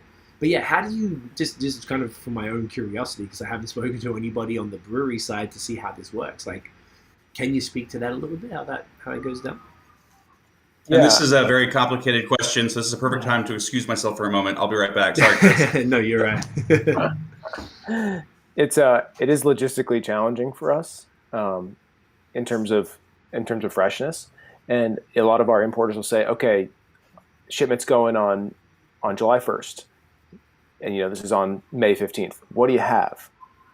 And it's like, okay, so if it's a big pastry stout or a really fruited sour that's got some shelf life to it, we'll offer them something that's packaging in early June. When it comes to IPAs, though, it's like, all right, what do we have in the last 10 days before July 1st, before that shipment's going out? Okay. These are your only choices. We don't even offer them anything that's going to be sitting around the brewery. Okay. No, it's right. Because, and you can't control what happens. Like, so, I don't blame the breweries for this because you cannot control what happens to that beer in most cases once it's gone from your dock. So many variables, man. So many. Yeah. It's tough. It's, and one of the interesting thing is, we thought that in export, we'd go around the world and we'd find some consumers interested in different things. And then we got to Tokyo and we walk around talking to Japanese craft beer consumers and they're like, oh no, we just want hazy IPAs. That's all we want. I'm like, oh, really? Like the hardest beer to export is the only one you really want. But that is a little bit market specific. And an interesting example I think is South Korea. Mm-hmm. Still a bottle heavy market, not really hugely into cans yet, unlike Japan. And our biggest hit there by far is our series of barrel fermented Brett farmhouse ales. Interesting. You would never pick that. And if you ask me what beer I'm dying to export and have sit on a shelf, it's a barrel fermented and barrel aged 3-year-old Brett farmhouse ale that's only going to get better as it sits there. That's awesome. So, shouts to South Korea. Okay, that's interesting. Go on. No, I love that market because we get to send really cool, interesting beers there, and they really appreciate them. So it's pretty neat. That's dope, man. Yeah, I feel like even I'm not surprised that everyone wants the haze, right? Like it's you guys invented this stuff, so who doesn't want? Like it's a treat, like I was saying, like to get. Obviously, we're all fortunate here. Once again, in the before times when the border we're 45 minutes from the border from Vermont here. It's super close, so we'd go regular every other month type of thing. So we're pretty fortunate. But if you're in Australia, you're not getting it, or Japan, or Korea, or whatever, or New Zealand, you're not really getting this type of American East Coast IPA authentic stuff. The guys that started it, because people want to try it, they would have tried all the local variants, and maybe those brewers traveled to try it from the source from all the different breweries. But that I can just imagine it's just because of I think it's just proximity. It's whatever you can't, you always want to try the originator. I don't think I've met a single human being that's tried the original Brute IPA from Social in San Francisco. I went there 2 years ago, and I messaged them and be like, "Yo, do you have the Brute?" And they go, "No." I'm like, "I'm in San Francisco. This wasn't that long after the Brute IPA popped, like end of 2019, like not long before everything went to shit." And they didn't have it. I was like, man, really? I just wanted to try it because I'd asked a million brewers and no one had tried it. So it was like everyone is just. I wanted to know. This is what it is. Okay, so these ones were the closest to what the original idea was. So I think it's that concept where people just want to try it, and everyone, you guys, like Virginia, has a rep as an exceptional brewing state, and rightly so. So it's I can understand the excitement for that, but it is very cool that at least people in some markets appreciate the shelf-stable beers. It makes it easier. On that note, shall we move on to the next one? What are you guys thinking? The world is our oyster at this point. What's the vibes, boys? So we should, after all that discussion, we should probably jump into an India Pale Ale, correct? I'm here for it. I feel like it now, to be honest. Let's go. Should we go? What do you think, Chris? Should we go big? Should we go Deadbolt? Should we go? I had my hand on the Deadbolt because I knew you were going to say it. All right, there it is. Deadbolt. Deadbolt. Here for it. Can you please get Deadbolt? Thank you so much. Tell us about this one. Is this the double? Oh, it's the double. We're going straight to the double. We're not even messing around. This is not a game. And of course, it's the one I left in the fridge, so I'm going to jump off for one more second to grab that one. I'll be right back. No problems. All good. This is more Robbie's. Robbie's vibe? This is more Robbie style beer right here. Yeah. Okay. No, this is 9.2. This is one of Jesus. Yeah, we can have some small sips. Yeah, we can. Well, it's not going to go to waste. It's not every day you get this stuff, so This looks So this great. one Talk to in, me. you asked about beers that actually that come back from time to time. This one comes back once a year, Okay. and interestingly enough, the recipe is nothing like what it was on day one. But this was our day one double IPA. Okay. In name only, really. It's nothing like it was in 2016. Yeah, I can But imagine. Look at this one. Jesus. 9.2%, 2-row wheat, and tons of flaked oats. And then this year it's hopped with Azacca, Citra, Simcoe, and Strata. Strata's interesting. One of the newer hops. Yeah. Yes, it looks gorgeous. So Tiff's just taking the photos as we go because we post it all on when we do the promo for the podcast, and we like to do them as we go because I'm going to drink them, and it's not going to be there to take a pretty photo of. 9.2. So this is probably on that borderline triple IPA, like kind of vibe there. This was it always this big from day one? It always was. Yeah. It was actually. Robbie, we test batched it in what, 2015, 2014? First time? At least, yeah. It was 9.2. Always been 9.2. It kept it the same. So it's a big, scary beer. And the crazy thing is we have since started offering fruited variants. So every year for the Deadbolt release, we end up with a fruited variant here. Excuse me. And this is like mango Deadbolt, for example. And because of the additional fermentable sugars, mango Deadbolt, still a double IPA by the Deadbolt classification, clocks in at 10% instead of 9.2. Jeez. Does it become a triple at that point? Like, what's the definition of triple versus, or is it kind of like whatever? Like, it's not that serious. No, we do kind of typically we'll do anything above 10% as a triple, but just because the fruit is what gets it from 9.2 to 10, just the extra sugar in that fruit, it's the same base recipe. We still call it a double. I respect that. That is intense, my lord. I love it. It's an intense beer. Yeah. It's got I think it's got like the tons of that citrus, kind of like orange peel from the Citra, and but the Azacca, the tropicalness from the Azacca comes through. Yeah. Very little bitterness. Like a touch of dank on the back end when it warms up a little bit. Like, it's definitely not in your face dank, but like those tropical notes kind of give way to something a little more complex. Yes. And for 9.2%, I mean, it's a full bodied beer, but and this is where Chris and I kind of diverge on our styles. I would rather drink a 9.2% beer, a 13-ounce pour of that once or twice for the course of an evening versus 20 ounces of a 4% beer, depending on the situation. So this is what I lean into. This is the kind of beer I'm like, all right, crack me a Deadbolt and let's call it a night.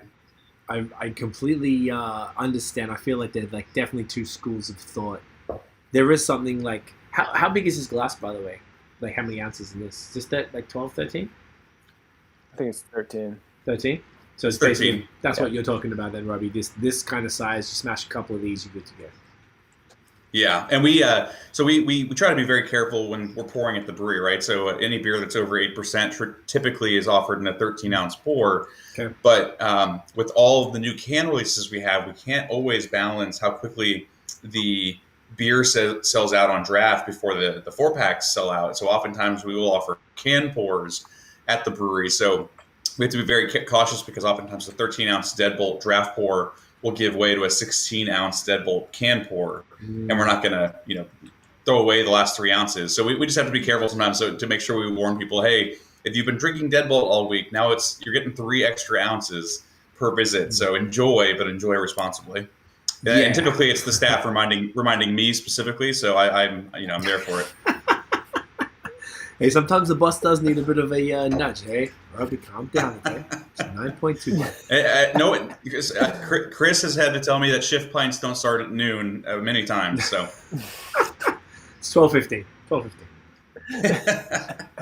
No, this is super dope. I'm definitely getting a question for you guys. Being that you mentioned it, you mentioned the dankness that comes as it warms up.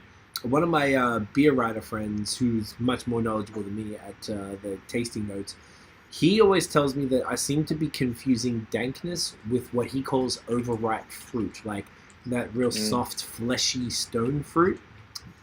Which is that either of those things in this, or is this more on that dank, what you would consider dank from the particular what you got out of the hops here? I think it's right on that line. That's it. I mean, it's an interesting point.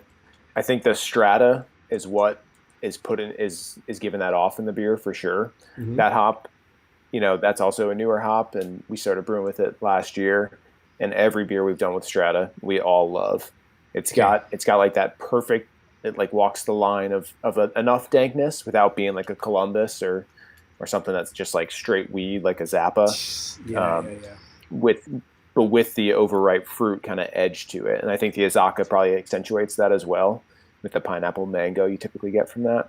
Yeah. So yeah, it's interesting. I think it walks that line nicely. Yeah, it's and that is the amazing thing about the human palate too, right? Because there's both sides of it. There's the power of suggestion, so we can write up a beer description, put it on Untappd, put it on Beer Advocate, and emphasize the pineapple tropical notes, the grapefruit notes, and half the audience will say, "Oh man, I get so many pineapple tropical grapefruit notes," and the other half of the audience will say, "I don't get enough pineapple tropical or grapefruit notes," and that's the power of suggestion, right? If you're going to put that word out there, that descriptor out there, half the audience will just go straight for it. The other half's going to push back on it because they're really trying to find it. So we have to be very careful in our descriptors and be very specific in how we describe beers and the flavors of hops. Because a perfect example, we brew a beer every year called Keep Virginia Beautiful, and it's one of our can releases for a cause, right? So it gives back to the Keep Virginia Beautiful organization that's focused on highway cleanup and litter reduction and recycling programs. And it's a 100% Mosaic IPA, and Mosaic is named aptly because it gives off so many different flavors and aromas. And I get straight dank. I almost get like oniony out of it, and not specifically out of the beer, but when you're smelling those hop pellets, that's what I get out of Mosaic, no matter what crop of Mosaic and no matter where it's being used. But this batch of Keep Beautiful that we brewed recently this year was way more on the tropical side, a little less dank, I think, for most people, and even for me, I actually don't love Mosaic as a hop in general. It was much more palatable. So it just depends on when you're getting that first whiff or that first flavor, and how you perceive the hop, because I've always perceived Mosaic to be a little too dank for me, and so I have to be very careful when I'm dipping into a Mosaic IPA. I totally get that. I think the onion thing's in Citra too, if I'm not mistaken. I think those two have that sort of onion, and Citra has a weird cat piss thing going on, which is great. It's such a fascinating plant. Hops are incredible, but no, I love that. That's really cool that what you've done with this. I like that it's sort of on that. I feel like I'm getting a little bit of grassiness in there too. Not quite herbal, but on that sort of tasting sort of vibe, which as well, it gives it like just a little bit of a. It's not like that super over the top tropical thing, because it's got the citrus and that pithiness going on in here. It's super interesting. It's heavy and creamy. This is super dope, man. You definitely got to be careful, because if I did this blind, I would not say 9.2%. Jesus, not even close. We named the beer. So we actually named it was called Deadbolt as a test batch 2 years before we opened, and for one reason is because our brewmaster Jonathan is a deadhead, like a lot of brewers are, loves Grateful Dead, but we also thought it was a perfect name because we brewed it. And we're like, you should just sit on your couch, lock the Deadbolt on your door before you start drinking this beer, because like, who knows what's going to happen. And I think it still holds true. And that's fun little fact on the label of this beer. I think we can divulge this, right, Robbie? I was going to do the same thing, so go for it. Okay, go. No, you tell the story. Go. That's safe.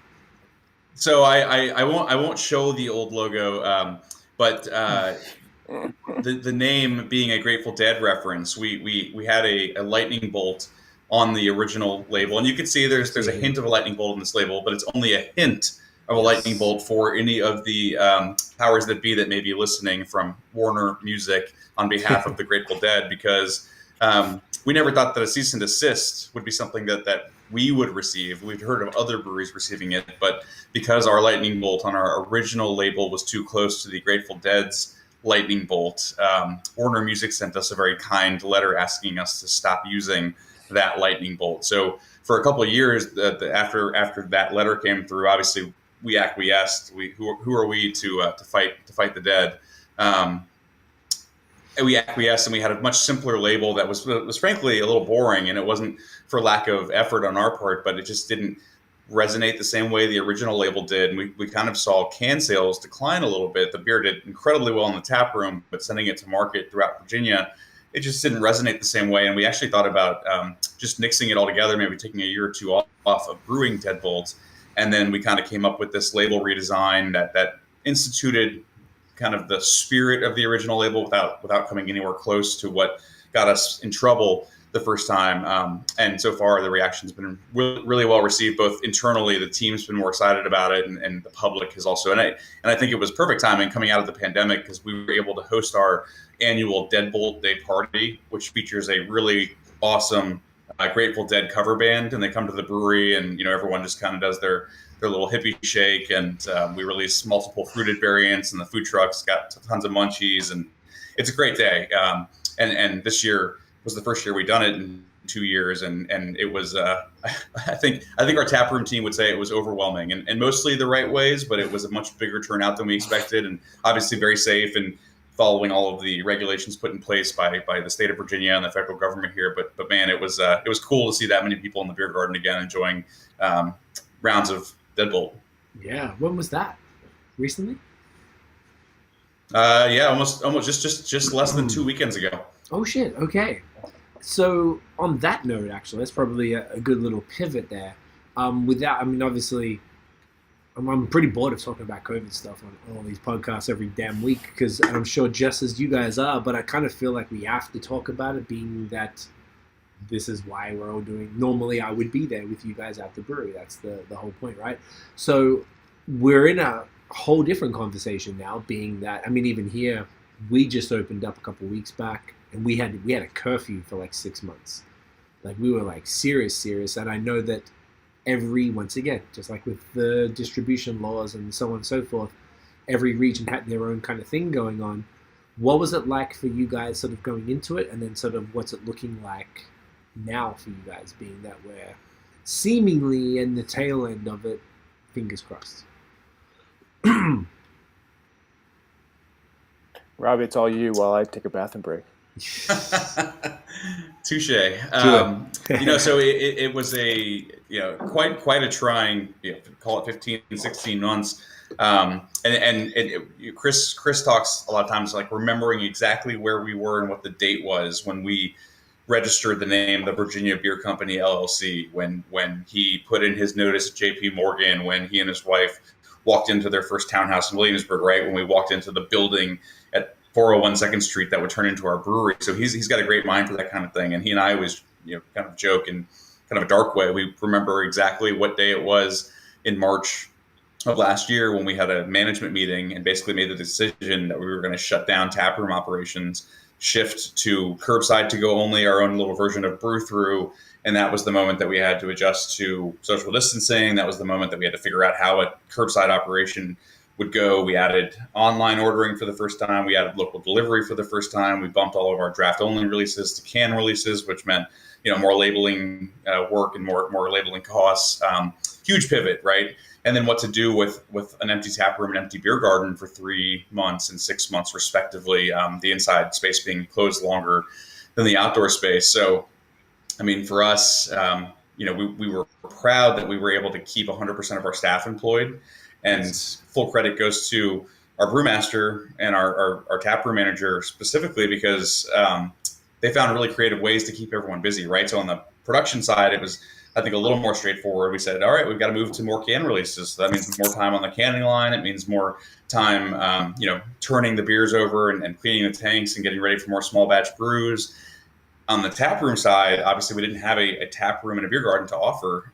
And so our taproom manager, Lucy, was really creative in saying, well, we have talked for years about how to put a fresh coat of paint in the tap room. We had wanted to bring a muralist in to add a little pop to some of our our wall space. We had wanted to redo the floors, both in the front and back of house. We wanted to expand our beer garden. We wanted to add sound panels and ceiling fans and put in touchless sensors and just give the place a deep clean. And it turned out that a lot of our staff members had some of those skills inherently, available. So a couple of folks who were handy woodworkers, a couple of folks who were really artistically inclined, a couple of folks who didn't mind rolling up their sleeves and doing some extra deep cleans, during what would have been taproom hours. And so the end result was we were actually very easily able to get most people to stick around 40 hours, and that really helped to keep everyone employed. And it also made our space that much more attractive when the time came to slowly reopen. The beer garden looked better, felt cleaner, felt bigger. When the tap room reopened, we had brand new art, brand new floors, a new bar setup, new merchandise station, better airflow, better sound panels. Built an indoor stage for indoor music again. Kind of redid the outdoor stage. Music's a big part of what we try to do it for the on-premise experience.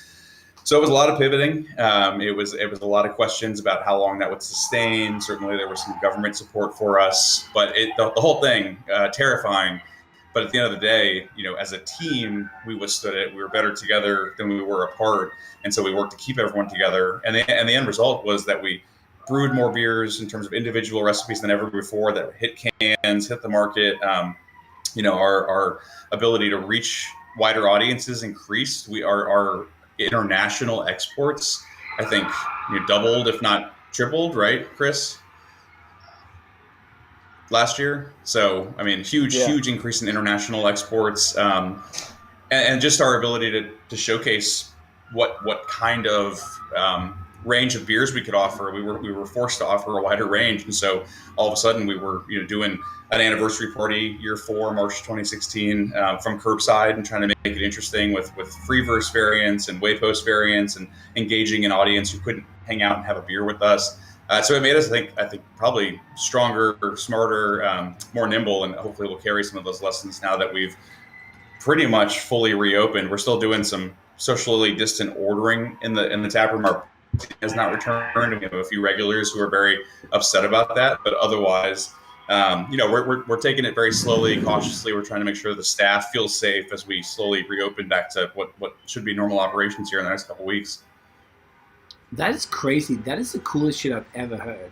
That you've taken your taproom staff, front of house, who normally would have been laid off or furloughed, and been able to get them to use their other skill sets to, hey, look, we can't serve people, but if you can lay floors, or if you can do genius. That is incredible, because I imagine it saves you money on tradespeople in that sense.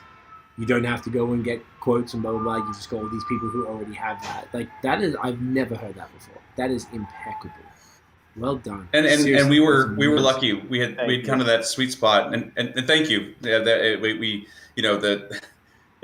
there were a lot of questions about how long we could keep that going. And if we'd been a 50-person company, that might not have been the case. But being a 15-person company at that point was kind of the sweet spot to be able to kind of divide and conquer. Who's got the skill set to do XYZ project? Who wants to work on XYZ project? Let's team together and make it work. And no one said no to any task. Everyone was like, "Yep, I'll raise my hand. I'll take that on." And Chris and I were the ones running deliveries, and our brewmasters in there cleaning tanks early to get ready for an extra brew day, because we're trying to get another batch going of something.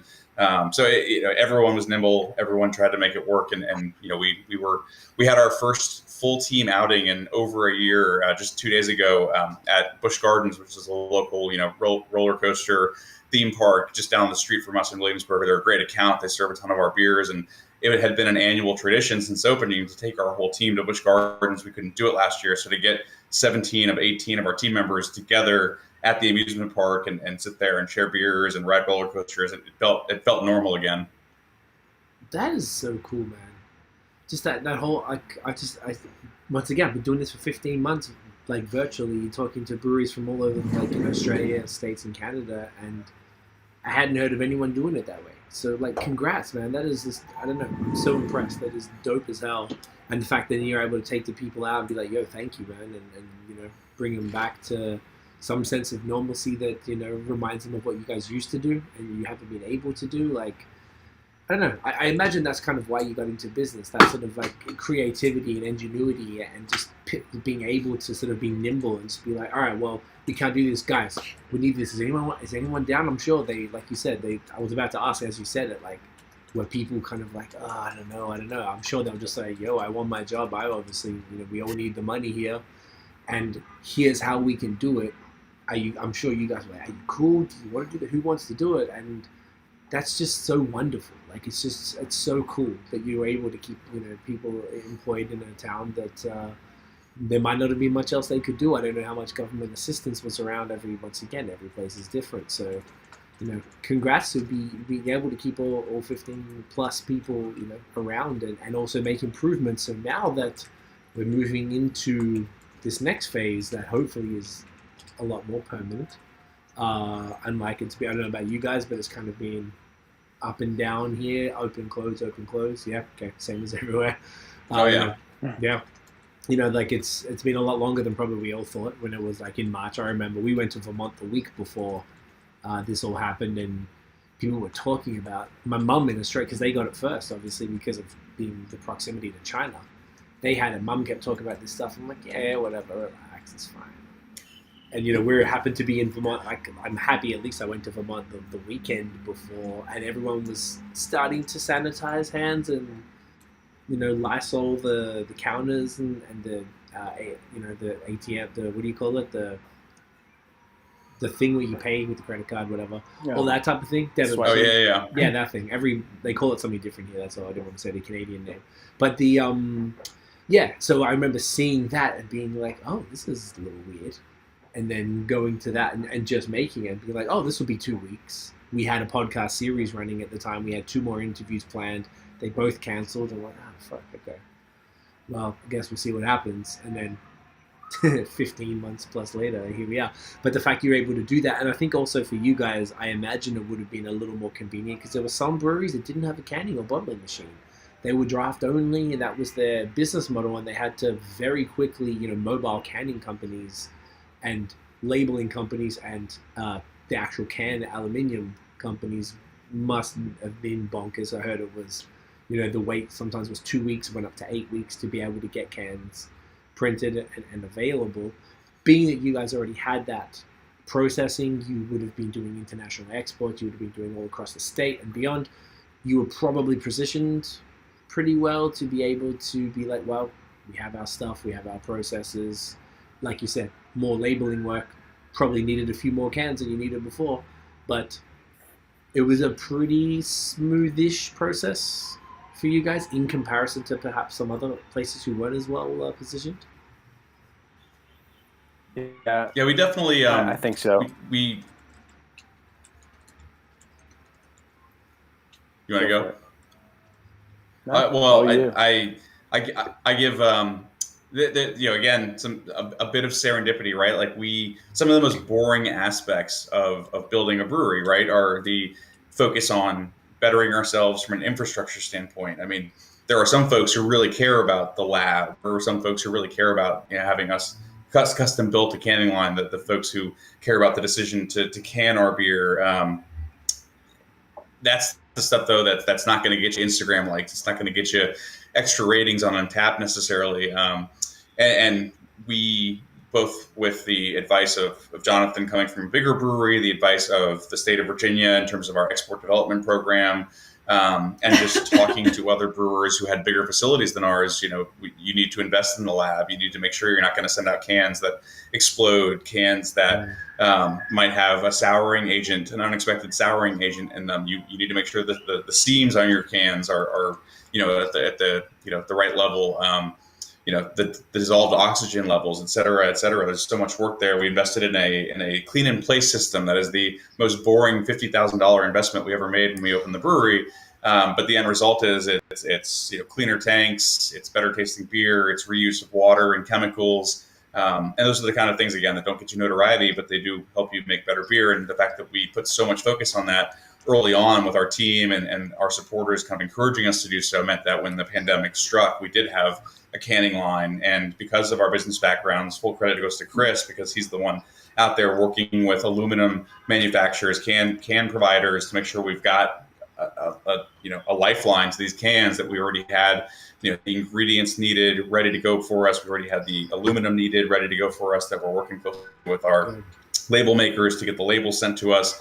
The logistical side is not very interesting, but it's something that Chris in particular and Team Money focuses on, and that made a big difference for the pivot from what was happening before COVID to everything that happened during COVID. And even now, coming out of COVID, we're still dealing with the ramifications of constantly trying to make sure we have enough aluminum, constantly trying to make sure that certain resources aren't going to dramatically change in price or availability. I mean, it's a much more complicated atmosphere now than it was 15 months ago, but because of some forward planning and listening to advisors and brewers bigger than us and investing in infrastructure, we certainly were able to withstand the storm, I think, a lot better than many others were, just because of that kind of foresight.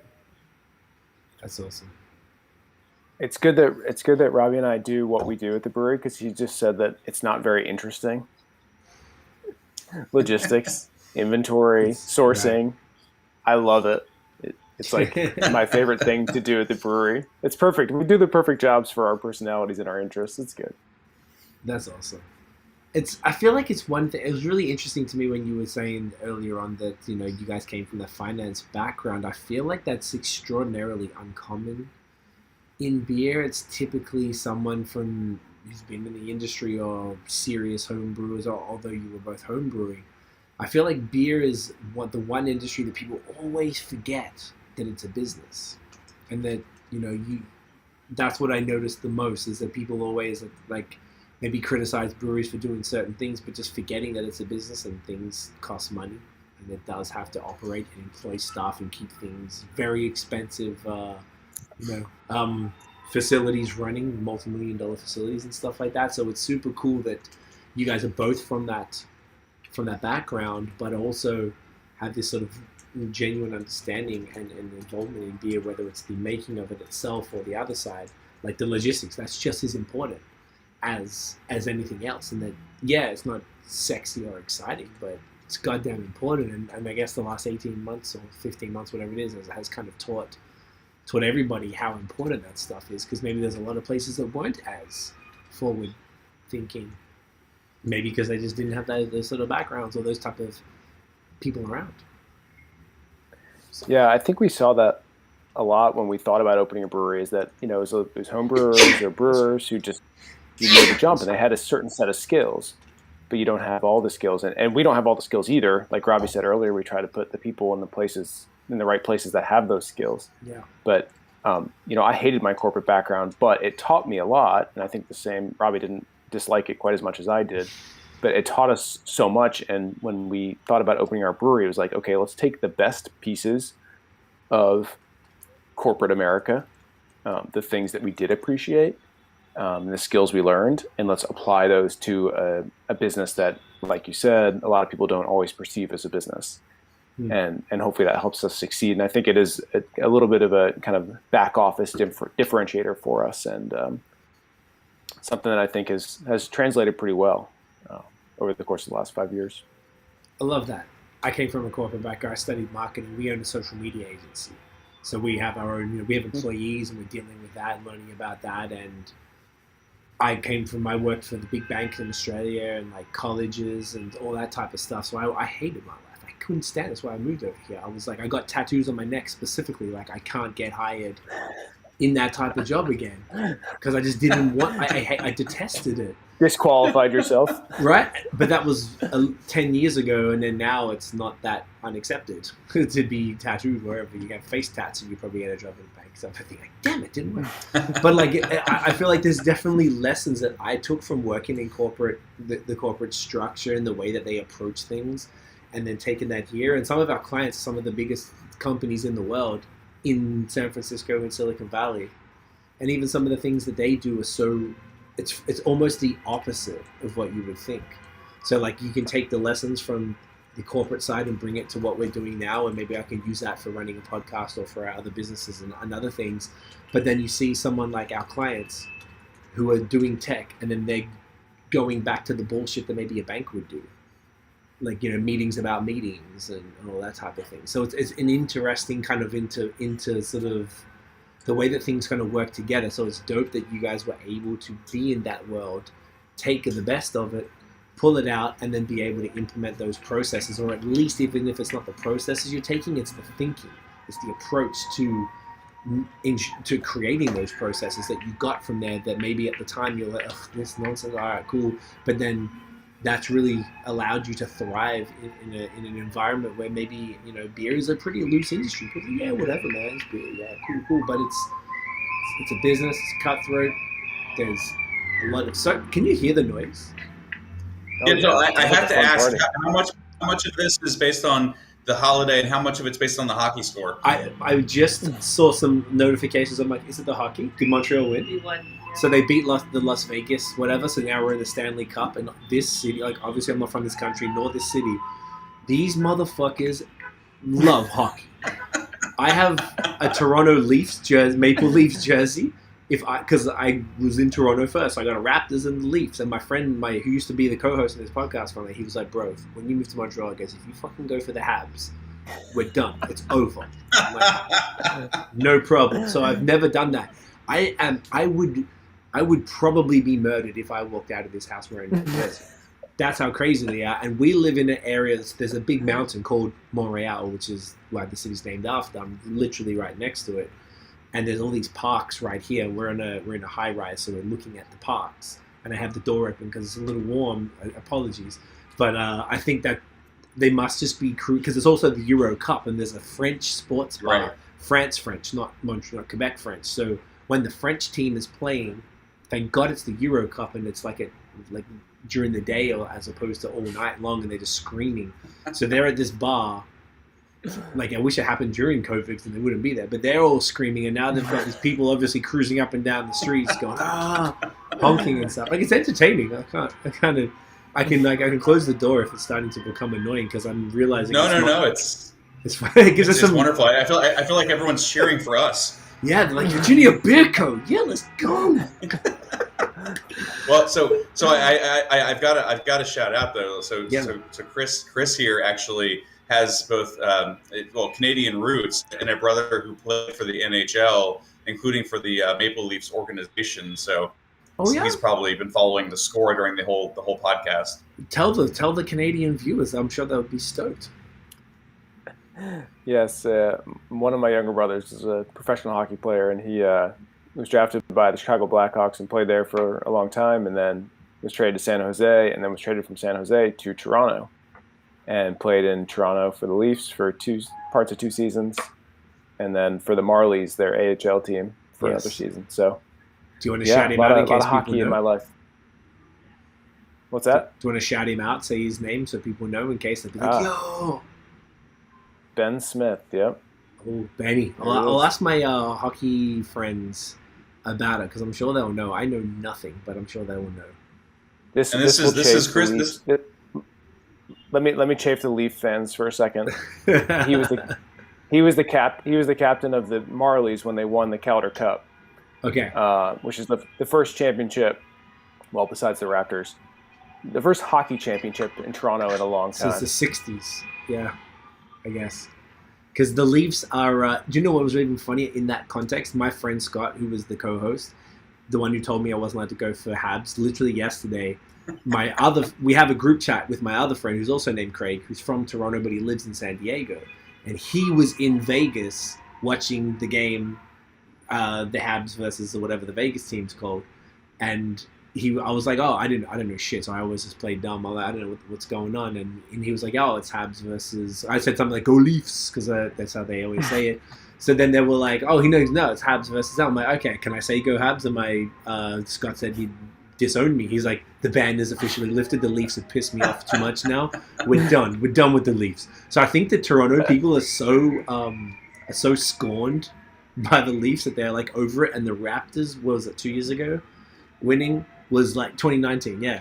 Like, was the greatest thing that had ever happened. We actually went to the, I happened to be in town, because we used to go to every month. My girlfriend's from Toronto. My brother still lives there. We lived there first. And it's like 5 hours from here, 5.5. And we went for the championship parade.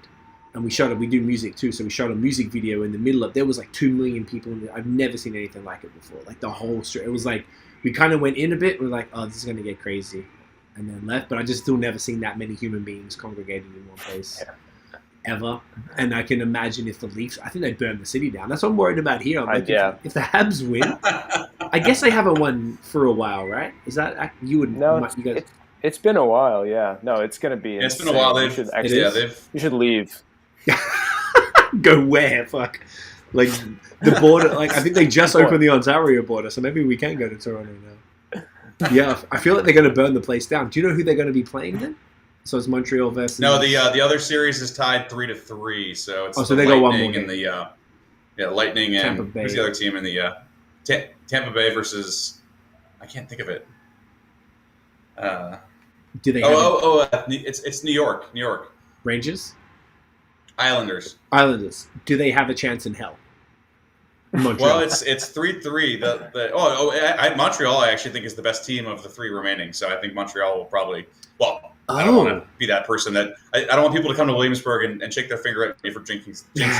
So, I'll leave it at that. But I do think Montreal is the more talented team of the 3. So they've got a large. Okay, and if they're this excited now for getting into the Stanley Cup, oh my gosh, this is going to be an interesting week. When does the Stanley? I guess it could be over the next 1 week, 2 weeks, or are they pretty? What are they like? Is it like basketball where they play usually? So it'll probably if I think Game 7 is tomorrow, so Friday, so it'll probably be Sunday or Monday. Give them a few days off, maybe Monday, Tuesday, and then they play every. Give them a few days off to get settled, get practice, skate in, and then get going. I don't know why I'm saying all this. Chris would know. His brother actually won a Stanley Cup with the Chicago Blackhawks, so he has much more familiarity with this than I am. I've gleaned most of my hockey knowledge from Chris and his family. Right. I imagine that. I wish I was a hockey fan because I feel like I don't appreciate the level of that. I feel like some hockey friends might be mad at me. Be like, "Yo, why don't you ask him this?" I don't fucking know. It's all good. No, it was fun. It's cool. Like the hockey fans seem to be. I kind of feel like I missed out on the where we grew up wasn't a thing. And people even give me shit for calling it ice hockey. I'm not allowed to call it ice hockey. I'm like, fine. Well, there's 2 different types.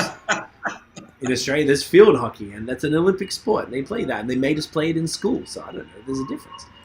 So like it is very funny. I've never seen this level of passion for anything ever.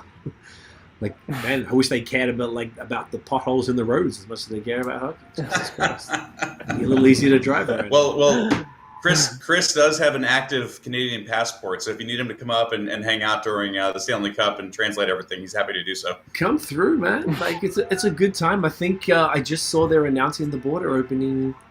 Oh, if you got a passport, you're fine. They're gonna probably waive the quarantine and stuff soon or something. I think I saw. So come hang out. Have you guys been able to travel? I guess you probably haven't gone anywhere like the rest of us. In the last year and stuff, or have you been able to travel locally or anything? No? Stay put? No. It's kind of disappointing. We do, we talked about export a little bit. We do a lot of export travel, which is really fun. Right, and obviously that came to an abrupt halt. Yeah, so right before the pandemic, we were in Italy, northern Italy, and then we were in London at the beginning of March last year for a big beer festival, with thousands of people, no one washing their hands. Of course, no masks, spit in the air, sharing glassware. I know the vibes. So I mean, we love doing that stuff. It's kind of sad that we've missed out on that. So we're looking forward to getting back to it soon. Let's hope. Yeah, I kind of. It was funny in Australia because they knocked it. They didn't have a vaccine and they knocked out COVID in I think September last year. Whatever. I don't know what they did. I don't know, but it always kind of annoyed me. I'm like, why aren't the politicians getting on the phone to the Australian Prime Minister and like, yo, what did you do? Let's do this because there's something else to this over and above. There's multiple fixes. I don't think there's any one fix. Obviously, there rarely is to a problem. So, what did they do? And I was talking to my friend maybe a month ago, and she wasn't a craft beer person.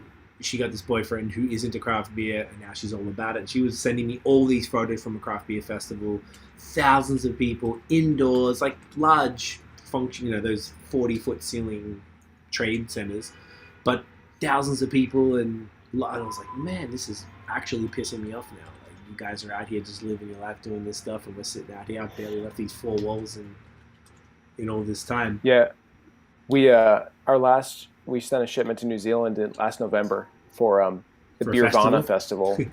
That's apparently amazing. I've heard about that. Yeah. So they were like, "Are you guys coming?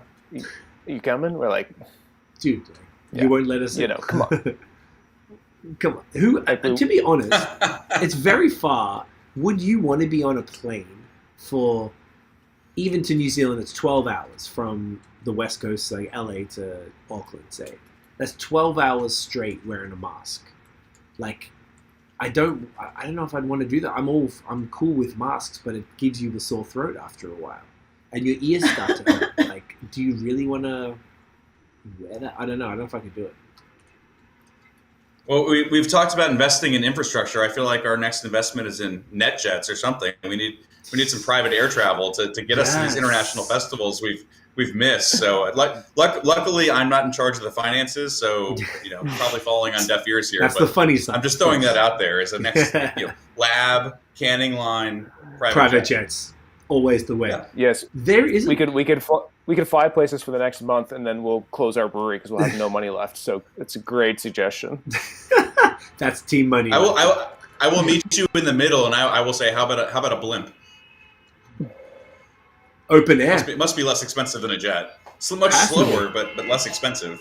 Significantly. It might take like 3 weeks to get. It's like a boat to get to New Zealand, but it's worth it. Comfortable.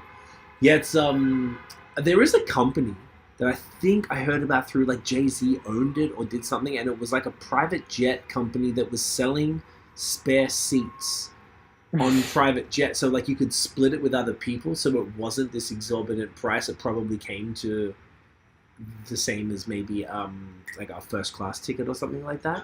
I don't remember the name, but it's like in like a not Uber. I was about to say Uber. That's not an accurate. Maybe an Airbnb where everyone kind of splits the private jet and there's like you get these many seats and stuff. It's the middle ground, guys. Middle ground. It is a middle ground, but not compared to what we usually do, which is fly in the last row of the plane on the cheapest flight we can find. That's what I did too. God, it was hell. I hate the back of the thing. So I'm very fortunate though, because I didn't spend a lot of time growing up going overseas to Canada from Northern Virginia once in a while to Toronto, Niagara Falls. But Chris is a very experienced world traveler. He's got family all over the world. So the first time we went to London together, I had actually been to London a couple times, but he was like, "All right, we're gonna wait. We're gonna hawk over these 2 seats in the back row. It should be 3 seats in this row, but it's only 2 because it's the very last row, so we can spread out a little bit." And lo and behold, every time we've gone to the UK since then together, we've always had those 2 seats specifically in the back, and it's been a life changer for me because I'm like that. Those are the 2 seats you travel in when you travel coach to the UK, and it's the closest thing to real comfort, I guess. It's quite romantic, is what it is. I always feel like I don't know if you guys are good flyers. I'm not a flying fan in any shape or form. I deal with it because traveling is more important than the fear, but I don't like it, and I always find that those back seats are like, because if you think about how a plane, everyone always says you're supposed to be near the wing to get the minimum bump, because I can't stand turbulence. There's nothing worse. I hate it. But I guess it's worth the turbulence. You guys just like whatever, thugging it out. Best seats on the plane, worth it. The nice thing with those international flights is you can keep asking for small bottles of gin, and they don't say no. Oh, that's a good point. Yeah, and the food. Yeah, they give you all the booze you want. Yeah, it helps. It helps with the equilibrium for a few hours, and then when you get off the plane, not so much. But during the travel, a gin and tonic times 3 doesn't hurt. Knocks you out. So we do this beer festival in London. It has been every February traditionally, early March, and it's exhausting. It's I think 3 days, 2 sessions a day. From we get there at 11 a.m. and it goes till 1 a.m. Jesus. Just nonstop on your feet. It's great fun, but it's exhausting. So I think it was a couple of years ago, we flew home and I sat down on the plane and fell asleep. The only times I woke up were when Robbie was ordering me drinks in addition to his drink. Despite the fact that I had been asleep for 4.5 hours and was going straight back to sleep as he continued ordering me drinks for himself. That's a smart man right there. That's a good move. That's how you do it. I wanted to make sure we got the value for the flight. Hey, That's fair. you're paying for those drinks somehow. You got to get them. Oh, I love it. I kind of miss all that. Sometimes I think, like, do I miss it?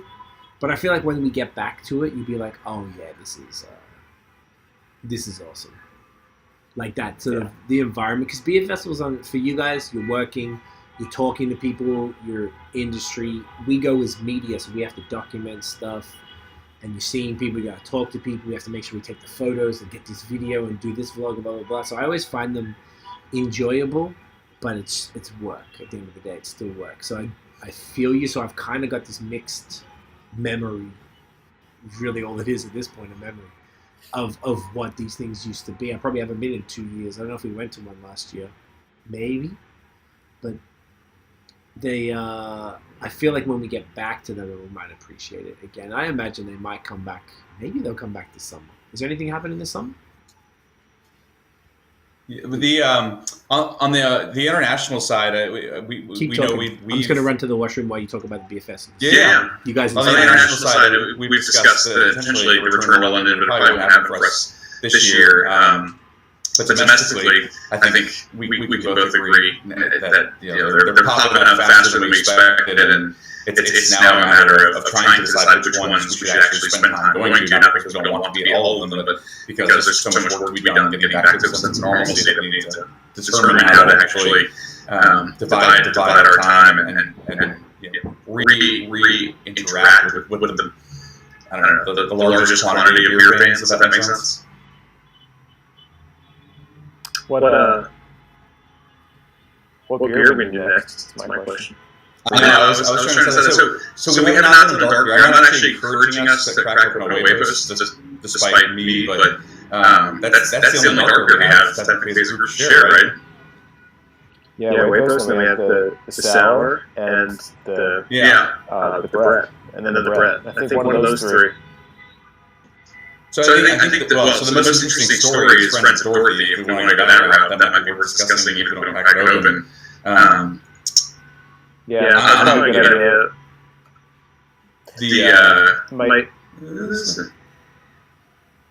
The Cellar Circus.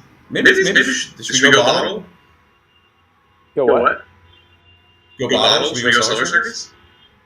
Yeah, we can talk about the other beers and drink some Cellar Circus because it's so interesting. Which one? That's probably the way to do it. When he gets back, can you bring up the picture from I'm here. Which one should we get? South Korea? Which one? Yeah, let's do the bottle. The bottle? Boom.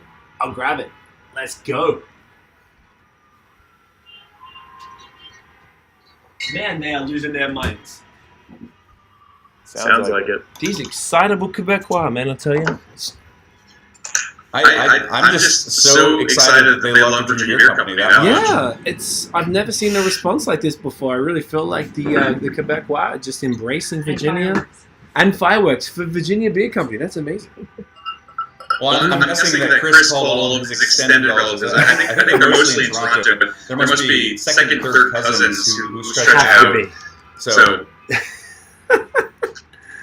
Oh, at least I feel like I'm going to place this in this glass because I have to drink the Virginia Beer Co. from my Virginia Beer Co. glass.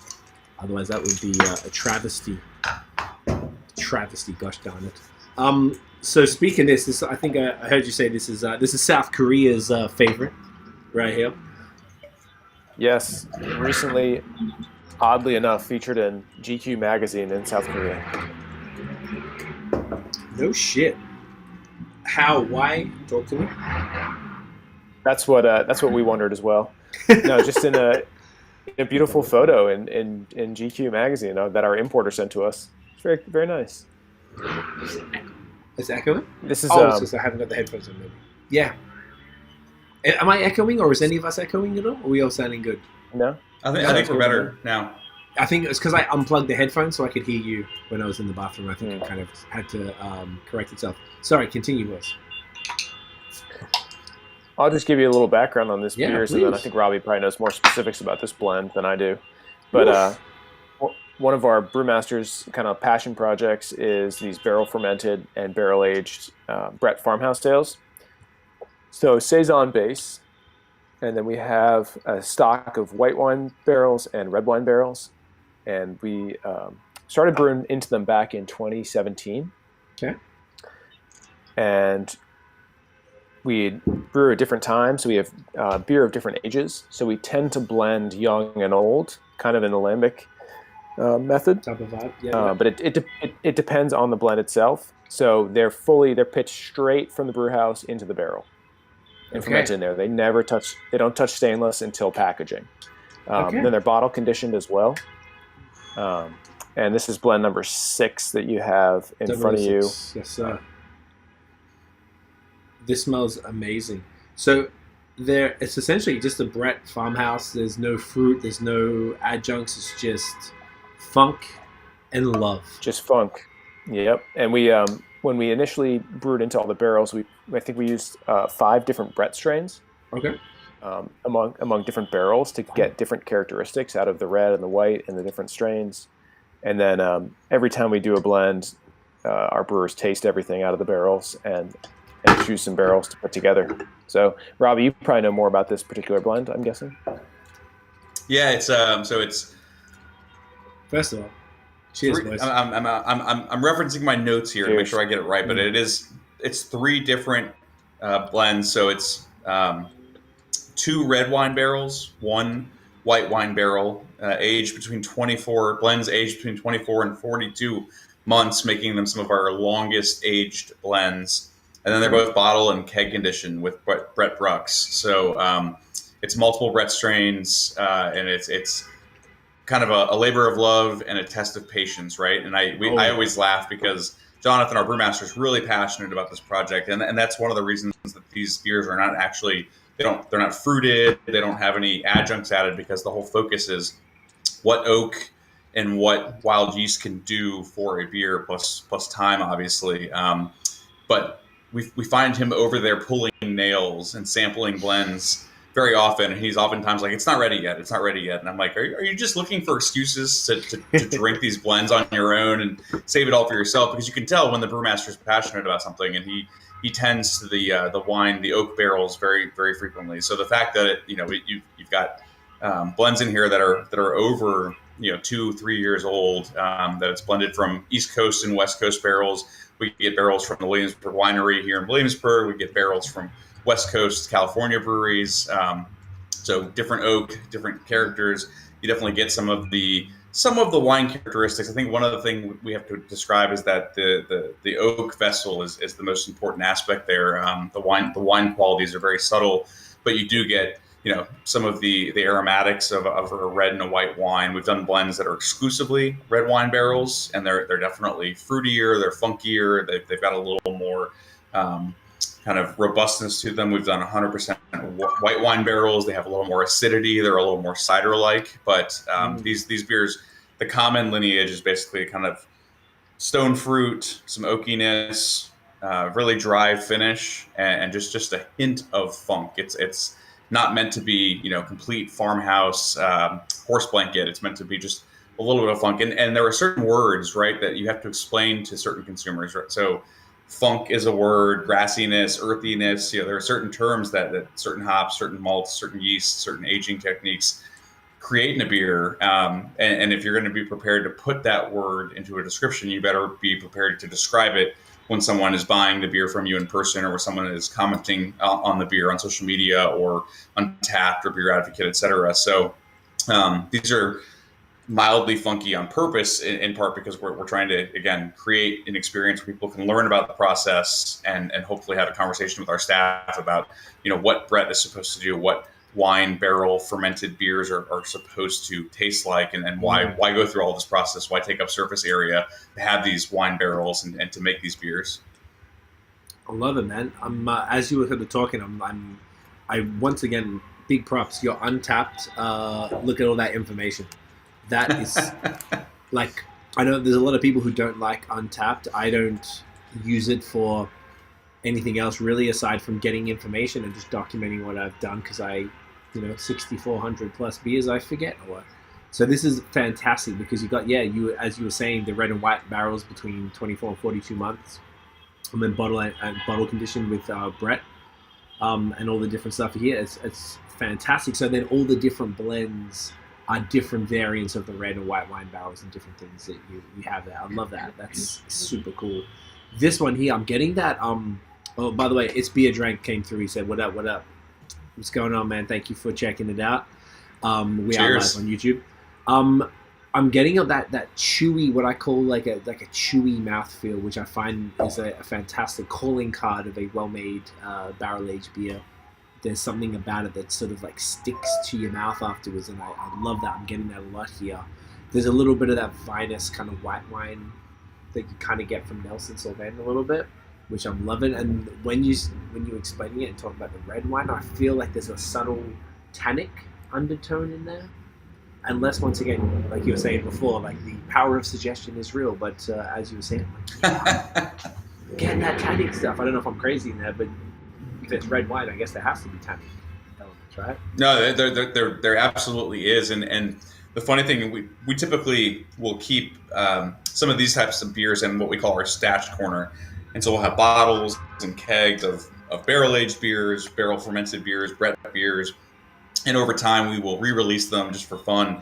And during the pandemic, we went through most of our stash corner. It was one of those things where we're like, let's just kind of give everyone, the full history of our beers. And the original precursor to what we call the Cellar Circus was our barrel fermentation series, the same concept with far fewer wine barrels. And I think Jonathan in particular, after tasting the barrel fermentation series, wanted to expand the blending, expand the number of yeast strains used. And so we stashed a bunch of those barrel fermentation beers. And we brought them back, and I felt bad at one point. I was behind the bar, and someone came in and said, "Oh my God, I've been drinking this barrel fermentation number 2." And we're talking about like 2017 original release. When are you going to brew that again? And I didn't.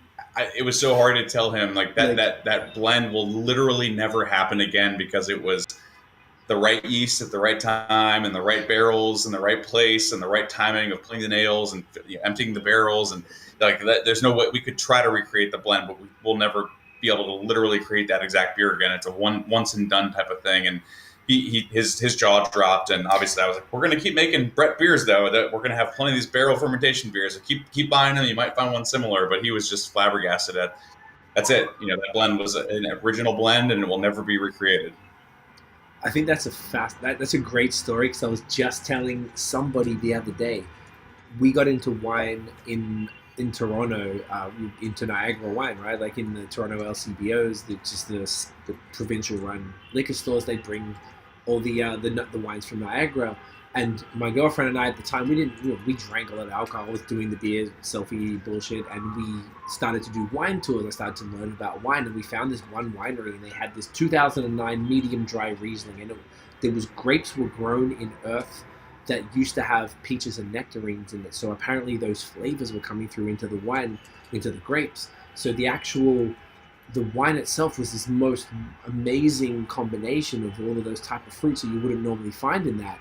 So we bought a bunch, and we were drinking it. We found it at the LCBO, and then we went one time, and they were out of it. And I called the winery from the LCBO, like, "Hey, you don't have it here." I went to like the fancy one where they have all the big stuff, and they were out, and they were like, "Oh yeah, that's done." Like, and this was probably 2011 or something, 2012. Like, yeah, it's over. Like, I got some in my cellar. Even the lady at the winery was like, So I'm like, that's it. And I was like, what do you mean that's it? So I feel that guy's pain. Like, I was like, I didn't understand at the time that it's finite, particularly for that year. Even 10x with wine, where those grapes from that harvest with that amount of sun and wind and rain and blah blah blah for that year, and it's the exact same thing. So I think it's probably the hard-learned lesson that a lot of beer nerds have to go through when they find out their barrel blend isn't infinite and it's not going to be the same. But that's kind of the fun of it. I get that a lot when we post on social, and people are like, "Oh, where can I get that?" And I'll post. I don't know. We have people all over that we cover everywhere, right? Some people, if they're based here in Montreal, they'll just cover Quebec, but we cover everywhere. So they'll post something from Virginia, and they'll be here in Montreal, like, "Oh, where can I get that?" I'm like, "From Virginia, bro. Like, you have to go down there." I think there's like sometimes that little bit of lack of understanding with some folks that, it's not always beer is a regional thing, and that's kind of the beauty of it, I guess, is that you need to go to that region, and that's what we had. We had such a wonderful experience in Virginia. I can't express. The heat was memorable, but it was kind of like a part of it, and just everyone was so nice, and the beer was I had a bit of an idea that it was fire, but I didn't know it was that good.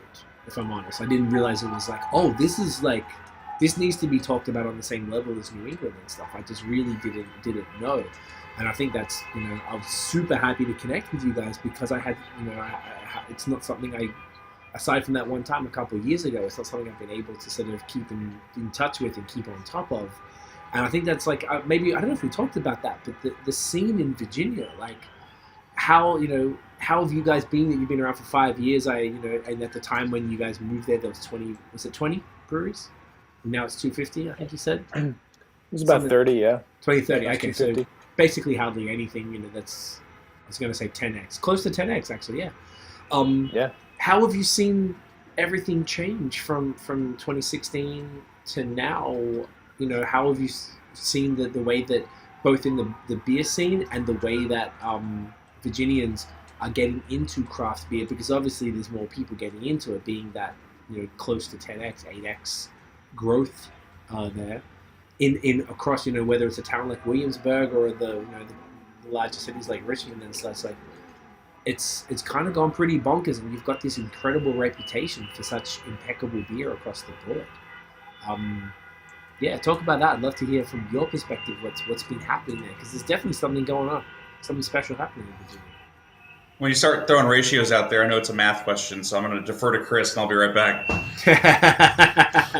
I love these segues. You guys are experts. You can tell we spent a lot of time together, right? I love. Honestly, this is this is fun. I love it.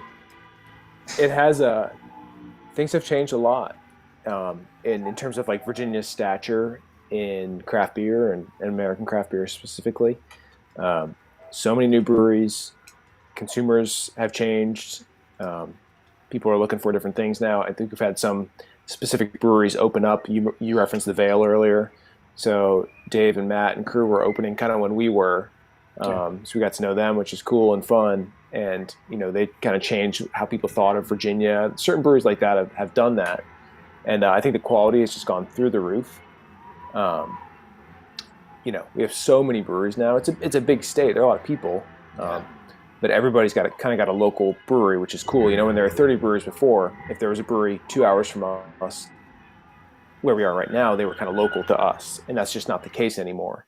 And that's probably true in most places, but that's changed a lot. And I think we're happy to be part of a brewing community. Robbie mentioned the camaraderie. When we were in the opening process, everybody was so good to us. Our fellow Virginia breweries letting us in. I was volunteering at other breweries. They were helping us with information, suppliers, all that kind of stuff. We got a good ribbing at the Virginia Craft Brewers Guild meeting when we, the first one after we finally opened, the president made us stand up and receive a round of applause because they thought we'd never actually open a brewery after 4 years of trying or whatever it was. That's awesome. But it is a great brewing community.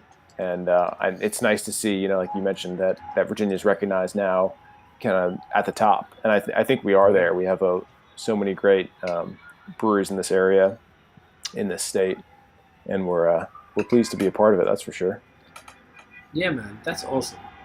It's just an interesting thing when I feel like when a region is coming up in that way, and I feel like the numbers kind of speak for themselves as far as the volume. And I don't know if there is, and I mean this not even in a joke, like if there's something in the water. I know like in Vermont they have a really special water table that I was told about. That is why the beers are exceptional up there, and I imagine maybe there's something down there. But there's just like the breadth of styles of different types of breweries in every city. It was super wide, and I feel like it doesn't matter what your taste profile is, you're able to get it. Like I said, I didn't get to spend enough time in Williamsburg. It was kind of like a drive-through, but I feel like from what you guys have kind of painted the picture, even it doesn't sort of matter what town you go to. There's a ton of breweries. Well, maybe not ton's not the right word, but there's a bunch of breweries that's going to be able to service the needs and just on like a high, like a world class level that people come down there and it's sought after. And I think that's a cool thing, and particularly the fact that you guys are just destroyed up in New York, which is extra cool because I noticed last time I went to New York, which once again everything was 2019. I remember there being a whole lot of Vermont beers all of a sudden in New York, and it sounds like now you guys are up there as well. Like I thought that was like, all right, New York are probably like, all right, well we've got enough of all the stuff around here. Like let's bring in all you guys, and it seems like it's. I like that a lot. That's super cool. I guess if there's a market to go into, the New York State market is pretty competitive, and there's some incredible stuff happening. Whether it's in the 5 boroughs or sort of beyond, there's a lot of amazing stuff happening. So, the fact that Virginia Beer Co. specifically, which I don't know, like how harder you can rep the state, like it's perfect, and is obviously immediately synonymous with the region. People are trying the beers, like Jesus Christ, this stuff is. I mean, we've only had these 4 beers tonight, and I feel like this is. Would you say this is barely scratching the surface on what you guys have done? Being that you're doing 140 beers this year, this is giving me an idea from crispy boys to a little bit of like crushable tart ales to a nice powerful double IPA to now to a Brett barrel aged blend. Like I can see the run here pretty well, and I know like you said we've got. I don't know, like if we do that tonight, it's a little dangerous, but like the stout, I want to like soak that up properly and make some content on that. But like you guys are doing everything, and I feel like it's it's a nice way to be introduced to what you guys are doing. And like once again, I'm so enamored with everything that is coming out of the state. You guys are this is beautiful, man. I love it. It's fantastic. And I will say that I think what's happening around Virginia, around the East Coast, around the United States, around the world. I mean, the craft beer revolution is continuing to grow and to change and to become more dynamic. And so for us, I mean, it definitely puts the pressure on in a good way to be a little more diverse, right? Like we have to be able to offer the big, boozy, smooth double IPA. We have to have the fruited, colorful sour ales. We've got to have those big barrel-aged offerings and be able to showcase, hey, we're aging our beers in Maker's Mark barrels or Lefroy casks. And then we've got to have the more intricate Brett beers that take a little more explanation, but they also take a little more time. And it makes us a more robust brewery. It challenges our brewers to continue to educate themselves and to grow in their craft. I work on a lot of the social media and the marketing angles, so I have to constantly update my vocabulary, make sure that I'm, even though I'm not brewing the beer on a daily basis, that I'm there learning about it and trying to understand the chemical, the science part of it, not just the finished product. So it's good for all of us, right? If the brewery up the street in Williamsburg versus the brewery in Richmond versus the brewery in Northern Virginia versus the brewery in Western Virginia are all doing some similar things but doing it in their own ways, then yeah, we want to have our own unique flavor so that people say, well, I've got to come to Williamsburg to get that flavor, or I want to go to the grocery store or the bottle shop in Virginia or in New York that has that beer so I can try what's happening in Williamsburg because it's very specific and unique and it's different than what's happening in the rest of the craft beer world. And so that's a challenge for all of us. And it's something that hopefully makes us continue to brew, 120, 150 styles a year and to try different things and find that new wave of what craft beer consumers are looking for. I love that, man. I love that. And as you were saying that, I was thinking, I wonder if, being that you are called the Virginia Beer Co., I imagine there's not a better ambassador for craft beer in the state. Do you guys work with Visit Virginia at all, as far as do they help to push what you're doing and to sort of use that as a draw card to the state at all? Are you guys connected with them? Yeah, we went back and forth for a long time on what to call the brewery, and we had a number of different names, and there was this piece of paper where we had collected so many different potential beer names for brewery names, for the brewery. And, it was as fanciful as one that Chris's mother-in-law suggested, Willey Smith's Magical Elixir is our last name, combined into something a little out there, a little Mary Poppins. The Liberty Tree Brewing Company was a finalist for the name. And it was one of those things we kept coming back to the fact that, not only were we coming back to Virginia to open a brewery, we wanted something that was broad, that was open, that wouldn't define the styles of beer, that wouldn't define the branding of the beers. And we felt like the Virginia Beer Company was, in the same vein, powerful, but also kind of an open tablet that we could write our own story. And so it I think took some cojones to choose the name. The fact that it was available was fortuitous, serendipity, reared again.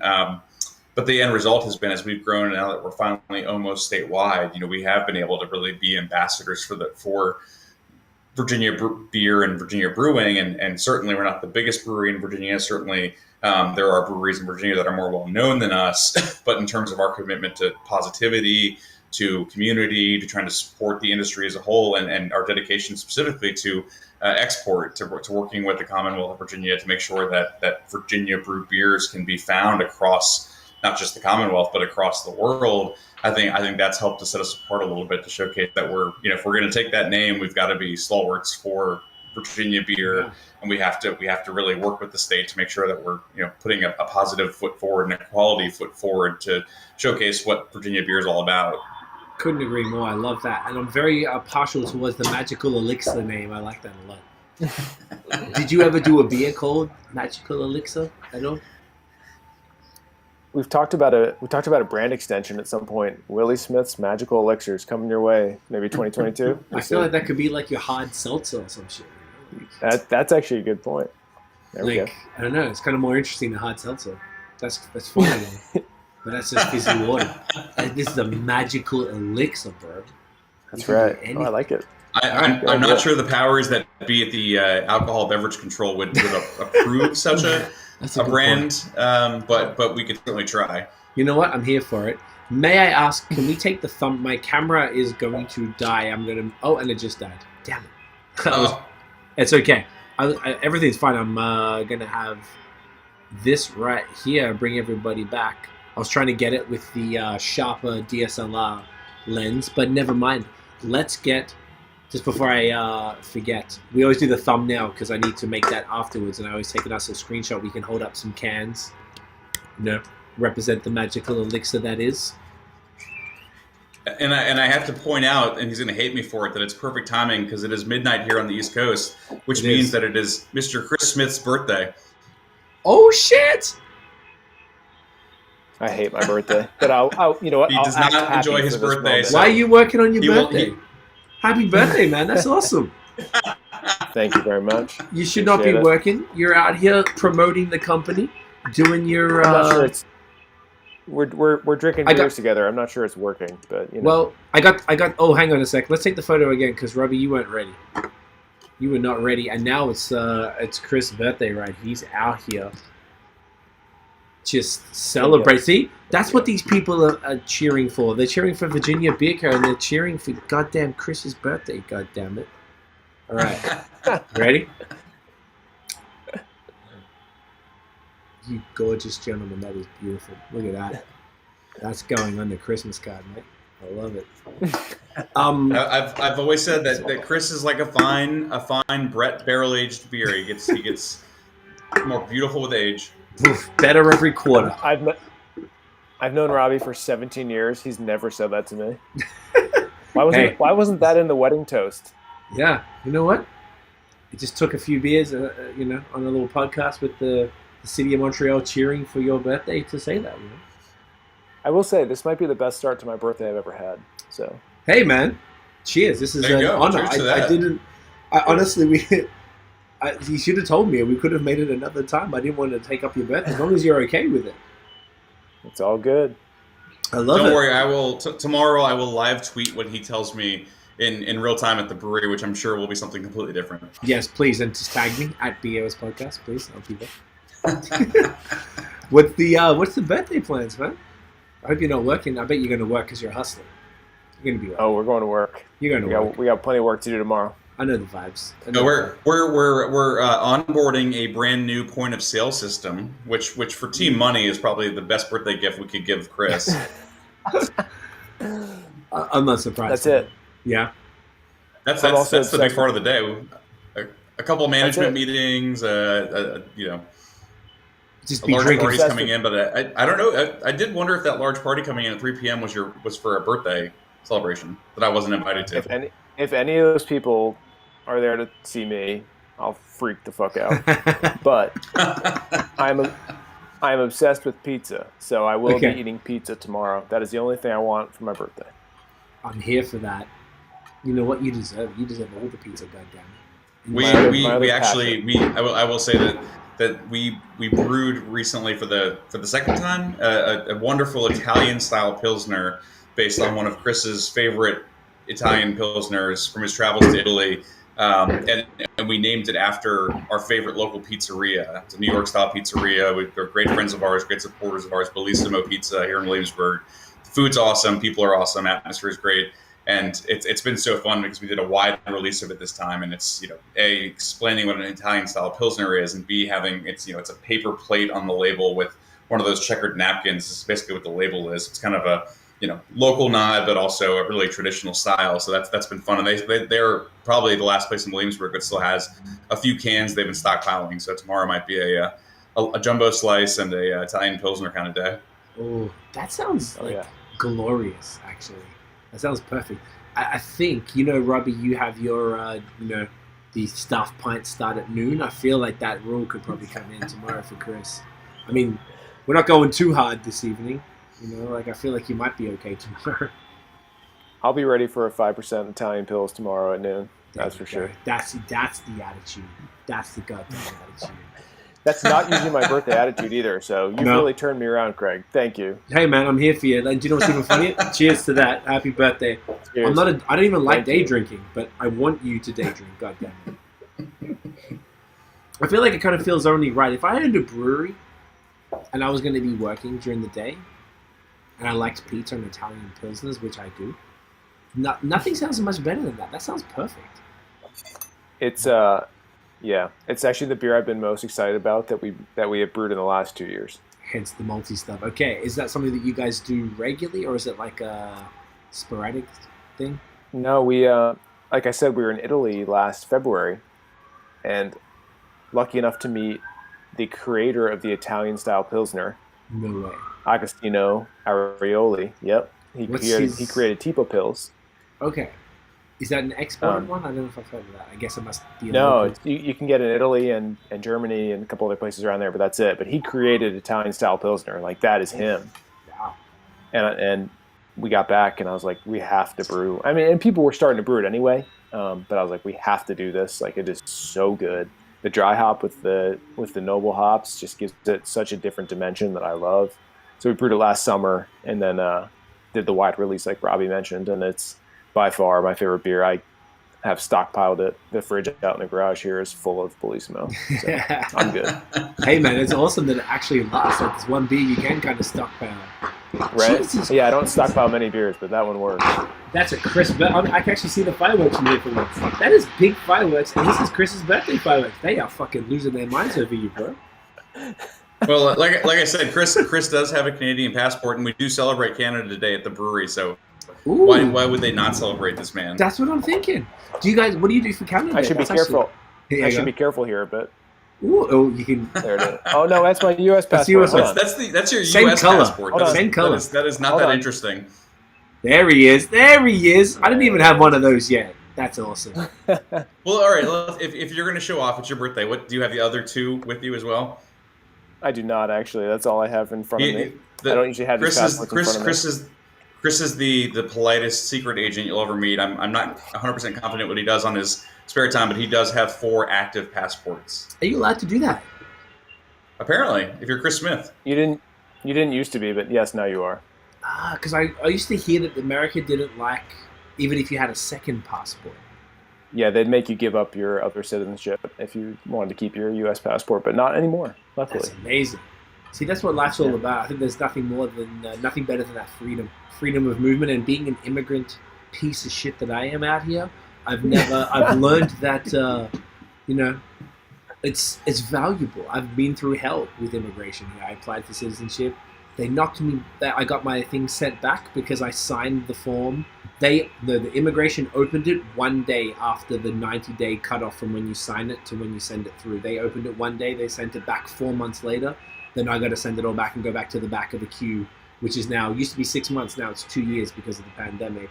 So like the whole immigration, I got a whole other story from when I moved here to get immigration. It's a whole thing. So having multiple passports, I've developed a grand appreciation for that. So well done. That's important. Well, I feel like you deserve the Canadian passport far more Thanks, than I man. do. So I would very I hope you much. get it soon. Thank you. It would be annoying because whenever we go to America, I've got my girlfriend with me, and then I always try and put her Canadian passport on top. Because as soon as they see mine, they're like, "Sir, pull up around the corner." So I gotta go. You have to pay. I don't know if you know. I have to go in, and you have to pay $6 US to get across the border. And it's not the $6 is the problem. It's the. They're always nice to me. Vermont is chill as hell. You go to Detroit. Oh, that's a other story. They got like AK-47s, and they open your trunk and they tear your shit apart. I've done They are a whole other situation. So Vermont is pretty yes, the chill. Windsor-Detroit crossing is not where you want to cross. No, I learned that never do that again. I will definitely cross at a different point. But it's pretty chill in Vermont. They're super nice, and it's like I would just like to be, yes sir, continue, off you go, as opposed to having to pay the money that they get they give me a 3-month visa waiver thing, and just every time when it finishes, you're supposed to give it to the Canadian side. But like the Canadian people, I'm always really scared because I'm always have too much beer than I'm supposed to have. And then if I get through, I'm not going to be like, oh, the Americans want me to give you this. I'm like, yep, cool, bye. Then I go to the Americans, they're like, hey, why didn't you give this in? I'm like, oh, I don't. It's just like always a whole thing. So I would very much like a Canadian passport for that. That's smooth. I hope you get it. Thanks, man. It's I feel positive. I did all the right things. I've been through it, but it's people don't understand how hectic immigration is. It's a genuine. It's a whole thing. It really isn't easy in any country. People think it's like, hey, you just come there, you just live there. Like, no, it's not that kind of party. So it's genuinely a privilege to have that. So it's great you've got that. Have you been to Canada since? Because you could have come when it's closed. They wouldn't have bust your balls about it. No, I have not. Yeah. Do you know what? Probably not worth it. My family's been stuck in Toronto, but hopefully I'll see them soon. When I say not worth it, I mean the quarantine side of things. Oh yes, no, not at all. Yeah, they make you do. It's interesting. I heard that we can come there if we flew. Excuse me, the land border's been closed, but we could fly there, walk off the plane straight to a brewery. If you guys come, no, you could come here. Robbie, you wouldn't be able to without a Canadian passport because they weren't letting anybody in. But you could, Chris. But they would make you go to a 3-day government hotel that you have to pay for. Yep. That people are catching COVID at because they're not managed super well. And then you got to go to and they wait for that 3-day test to come through. Then they put you in your house for 14 days, and the government actually comes to the door and checks if you're not leaving. I don't know if I could do it. I don't know if it's worth it. No, hence why I haven't seen my family since late 2019, I suppose. It's crazy. Yeah, I hope everything kind of evens out at least soon. They did announce, I think, like I said earlier, I think it's July 5th they're opening it up to Americans. Oh, good. To come back. It's about time. I don't know if it's the land border or flying in though. I think the land border, they might do that last because it's the easiest way for people to just sort of come. It's actually technically, think about it, it's technically safer. I think the reason why COVID spread in Ontario was that they kept letting international flights come in. And that's how it ruined Australia. Australia was killing the game.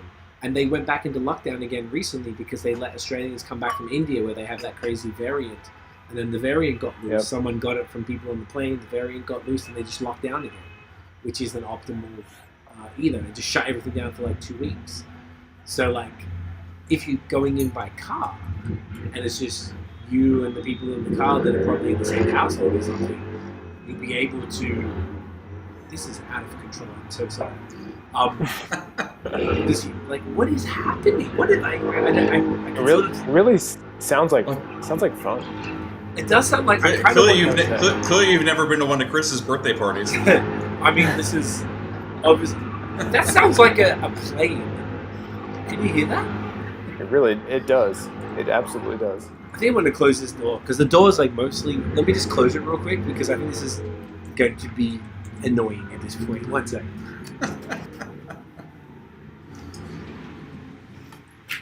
Are you still going running in the morning? That didn't even really later this morning. Yeah. That didn't even make a difference, really.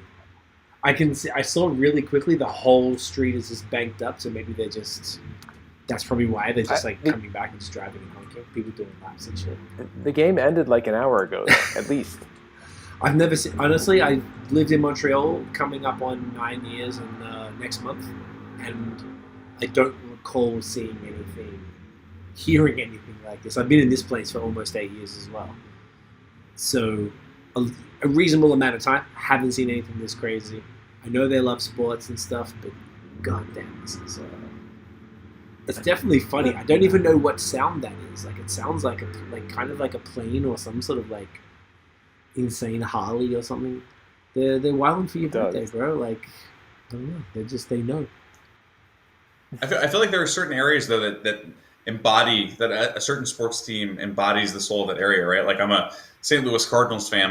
My father's family is from Southern Illinois, right outside of Missouri, and I have been lucky enough to be in St. Louis when they have won the World Series, and it's the whole city explodes into revelry.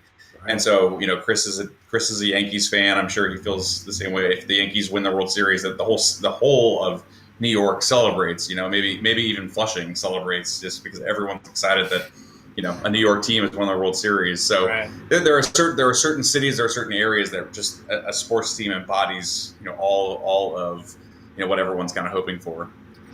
I think you're right. And where we are, have you guys been to Montreal? Mm-hmm. Yeah. So like I have, yeah, one time. Okay. So there's the mountain. It's kind of more like a hill, but because we're next to the mountain, it's like just north of downtown. Like literally, like I can see downtown from here. The buildings are right next to the mountain, so we're not that far from. I don't know if the game was played here, because if it was played here, that would make sense. And if it's at the Bell Center, that would kind of make sense. I'm pretty sure it was a home game for Montreal. That could explain it. Maybe people either went to the game or they're just cruising around downtown listening to the game. I don't know what the rules were with attending or anything like that, but that could explain it. And where we are, the thoroughfare that's next to the main street goes right downtown, like it's one of the main kind of streets. So I imagine that's why, but I just haven't seen anything like this before, and it was just funny because I didn't know there was even a game on tonight, and then all of a sudden, like, all these people yelling and screaming, like they kind of wilding out because it's Quebec's National Day. Maybe that's also why, because they're also like, yeah, Quebec, and like, yeah, Canadians, like, okay, doubly excited, right? It's good times. Sounds like fun. It's actually cool because it's Chris's birthday is really wise. Yeah, of course, yeah. It's they lose their minds. They know about Virginia. It's second only to Canada Day. Do you know what's funny? They don't give a flying fuck about Canada Day here in Quebec. They could not care less. Do you know what's even funny? Fun fact. They have a day called Moving Day. And Moving Day just happens to be July 1st, which is the day that most, and I don't know why this happens, but most leases, ours doesn't, but most leases end July 1st. So people finish their rent and then they'll all be moving. So all the moving trucks are booked 6 months ahead for July 1st. That's how much they don't care about Canada Day. Just an excuse to completely ignore Canada Day. That's all it is. Honestly, it really is. It's quite amusing, to be honest, because we're like, obviously I'm agnostic because I'm not from anywhere. And we, just from Toronto, so we come here and Canada Day is like the big day. Then this day is the big day, literally exactly 1 week beforehand, and then next Thursday is the Canada Day stuff, which is just Moving Day. Like everything is closed, all the supermarkets are closed, nothing's open. Next Thursday, business as usual. Hilarious. It's like my family's from Toronto though, so I will be celebrating next Thursday. And you say it right, you're saying it proper, so I can tell you're actually from Toronto, so it's good. Not Toronto. I like that. I respect Toronto. Toronto. I get really mad when people, even I'm not from there, but I'm like, God, come on, man. People go, Jesus Christ. What do you guys do for Canada Day, being that you guys do it? Have you guys ever done do you guys do Canadian? Oh, yeah. Yeah, what do you guys do? Like, you do little, like not little, but do you do beer collabs or food or poutine and stuff like that? Like, yeah, we did poutine. We caught a little heat in 2017. We hung a Canadian flag, an American flag, and a Canadian flag, but also a joint American and Canadian flag. Or like divided down the middle? Yeah. That's cool. Yes, yeah.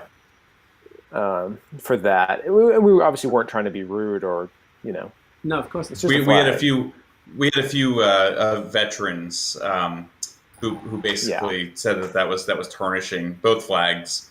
So we told them to take it up with Amazon, but obviously we have not hung the flag since. That's amazing. I kind of want that flag. That's awesome. Yeah, it was. We can send it to you because we can never use it again. It was well intentioned. We have a special relationship, It's all Yeah. good. And we released a beer called Picket Fences. Like, good fences make good neighbors. That's great. What kind of beer was it? Something with maple? It was a white IPA, oddly enough, that no one makes anymore. But we just decided to do it because we make so many freaking beers a year that we have to make everything. So we're actually releasing that again. I think it's a few days after Canada Day this year, but for the first time since 2016, Picket Fences is coming back. But yeah, we did poutine. What else did we do? We did some other Canada Day stuff. We did Trudeau's Treasure, the maple syrup barrel aged brown ale. How could I forget? Oh, that's awesome. Yo, that's Does anyone crazy. know how to say that? I'm trying to remember. It's funny though. It's like we will get spirits barrels that have been repurposed then as maple syrup barrels, right? So it'll be like X rum maple syrup barrel or an X bourbon maple syrup barrel. And we've done some of our best releases, mostly dark beers, have been out of those barrels, and trying to explain to people that they were first rum barrels, then maple syrup barrels, then beer barrels. You're imparting a ton of different flavors into that beer. But we did an imperial oatmeal porter called Banish the Ghost that was X rum maple syrup barrels, and then was breakfast special. Yeah, it was double breakfast special. Double breakfast special was a breakfast themed beer, maple syrup barrels. But Trudeau's Treasure was an imperial brown ale. It was I think it was just maple syrup barrels, right? No coffee added. Right. Yeah. But that was a Canada Day celebration, I think it was 3 years ago. That's honestly hilarious, though. That's luckily, great. Chris, and I'm not making this up. Chris at his desk has a miniature Canadian flag sticking out of his pencil holder. We do have, a Canadian flag. He does have various denim outfits. So plenty of ways to celebrate. I bought everybody pins the first year of a joint American and Canadian flags, together, like a president would wear. Like those ones that have the crossover where they got one each side? Exactly. Yeah, I insist everybody wears those on July 1st. That's so good. That's really cool, man. I didn't know this coming. Did you guys? I guess this is perfect. This worked out even better than I thought, as far as having the Canada US podcast. This is amazing. The connection, it doesn't happen very often. That's all. It's that's very cool that you guys have already celebrated. Obviously, there's a genuine connection, but that you've been doing cool ass beers. Trudeau's Treasure is fucking gold. I love that idea. I think and that now that we're talking about it again, we should do a Trudeau's Treasure can, because we should. Justin Trudeau's image. I mean, it's less political in America than it is in Canada. He's just a beautiful man, so that can sell you can't be mad. Very well. Oh yeah, that can sell well even with the ladies. Even if people I think people here seem to be. I don't pay enough attention. I'm not gonna lie, but I feel like I see on Twitter they seem to be hot and cold.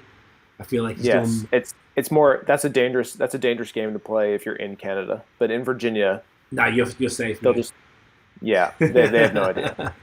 You might as well play on it. What do people think? Being that I imagine there probably isn't a ton of individuals in Williamsburg specifically that have a connection to Canada. Do they think it's just sort of funny and entertaining, or what's the vibes when people come to the Canada Day events you guys are doing? What do you think? I'm just so full of pride that I'm so happy. You're just there are very few Canadians here. I know of literally, this is how sad it is. I know of one other house that flies a Canadian flag. That's how limited it is. I can tell you where to find the Canadian flags in Williamsburg, Virginia. But I think people think it's just kind of funny and different because it's never been a thing in Williamsburg, Virginia. I can assure you. Right. No, and we've done in I think a positive way in terms of, especially with Chris's international background and trying to embrace the backgrounds and interests of our team. We've definitely done Bastille Day events. we've tried to come up with just different ways to embrace, especially where we're distributing. We've talked about doing a beer specifically for our Japanese distributor, and not with a specific style in mind, but something that might resonate, kind of connecting the two countries to celebrate our anniversary with our Japanese exporter. So just beer is an international phenomenon. Every country has their own history of brewing. So we can have something as lighthearted as Trudeau's Treasure, and it might just be adding maple syrup to the recipe, but there are ways to kind of try to explain to people, hey, there are backgrounds that we have that are diverse and kind of worth talking about, even if it's kind of with a funny connotation. And then there's ways to get more involved and actually celebrate with specific styles. Bellissimo is a local reference for us, but it's also our love of Italian Pilsner, right? Bellissimo, beautiful Italian Pilsner. We're excited to showcase that style, even with that local reference. So I think we always have multiple layers to what we try to do. It's not just like a one level thing. It's multiple layers, multiple levels to try to attract a varied audience. I think that's really cool, man, because if you think about craft beer, the focus is typically on local, which obviously you're doing, but it's not often that you see people with a genuine international and kind of broader perspective or mentality, with the fact exactly what you just said, Robbie, with making the beer specifically to cater to a Japanese audience, to sort of combine, to show them hey, we care about this audience that we're building over here, so we're going to make a beer that's going to appeal to you, that's with our way, because obviously you want the American beer, but just to show some love, maybe you do your own take on the Japanese lager or something like that. I think that's super cool and super rare that you guys are both so well traveled and so sort of looking at the broader picture as far as what you can actually provide, particularly from a brewery that is locked in regionally with the name. It couldn't be more regional in the most positive way, but then you have such a large broader perspective that's allowing you to sort of, and not even just the perspective, a genuine understanding. You guys aren't just making it up. This is for real. You guys are out here, you guys are traveling, you guys have family. You actually understand the culture. You say Toronto properly. It's not, it's a small thing, but it's, it matters, at least to someone here, being that this is the culture that I'm in now. If you say Toronto, I'm oh, you get it. You know what I'm saying? There's something authentic, genuinely about what the approach that you guys are doing to this, and I think that's phenomenal. I think that's really, really cool, and it's only going to help you guys continue to grow. Well, thank you. It's trying to fulfill Chris's desire of one step closer to a collaboration with Alexander Keith's, right? Oh, they suck so much. They're so terrible. They make me so can't even mad. argue with that. I feel like it would be dope to collab with them, to be for real. But when I really discovered that they were one of the, I don't know about you guys because you're over here, but when I got into craft beer for real, I thought that's what an India Pale Ale was, because that's what they called it. And under no stretch of the imagination is that an India Pale Ale. It's an abomination and it's offensive. But I really like I remember I looked back on, how Facebook memories comes up and they show you they send me all my stupid photos, and I remember they had these small batch series of different stuff. I remember liking those, but I was a beta palate back then, so I don't even know. But you should collaborate. Imagine collab with Moosehead or something would be pretty dope. They're still independent. We're gonna brew our version of Blue Light. That's my dream. Labatt Blue Light. What are you guys gonna call it? I probably shouldn't say that to the Montreal crowd though. That's okay. They understand. I feel like the Montreal crowd who are listening to this don't drink Blue Light in any shape or form. They will not be offended.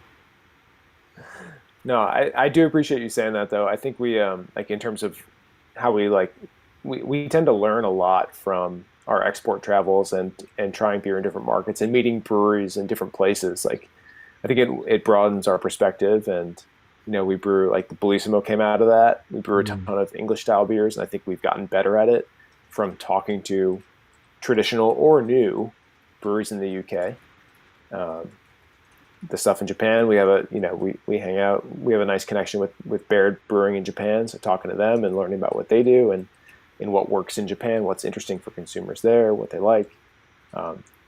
It's kind of a cool thing, and it's different. And I think it makes us a much better brewery overall. Yeah, man. I'm kind of like I've never seen this before. And like I said, we've done a lot of podcasts, and I've never seen there's a bunch of breweries that definitely do exports and stuff, but not to think of it with that level of care and sort of, I don't know, just like thoughtfulness about the market that you're sort of going into, which I think is really cool. Because people, like, craft beer is local, and I think that's what the pandemic's taught us, right? That nothing matters more than your local crowd. Because when everything is shut down and travel is restricted, then all you have is local. And it's like, okay, so you got to make sure you take care of local. But at the same time, there's sort of like a broader perspective that, I don't know, that has a strong value when you're approaching it correctly. And with the right sort of mindset and the right, I don't know, just like customizing the beers for that, or customizing the, like, learning what the South Korean audience wants, and then making sure they get that, whether it's brewing a specific Brett beer just for that audience, being that they love that stuff and it's super shelf stable and it's literally the perfect thing you could send, and things like that.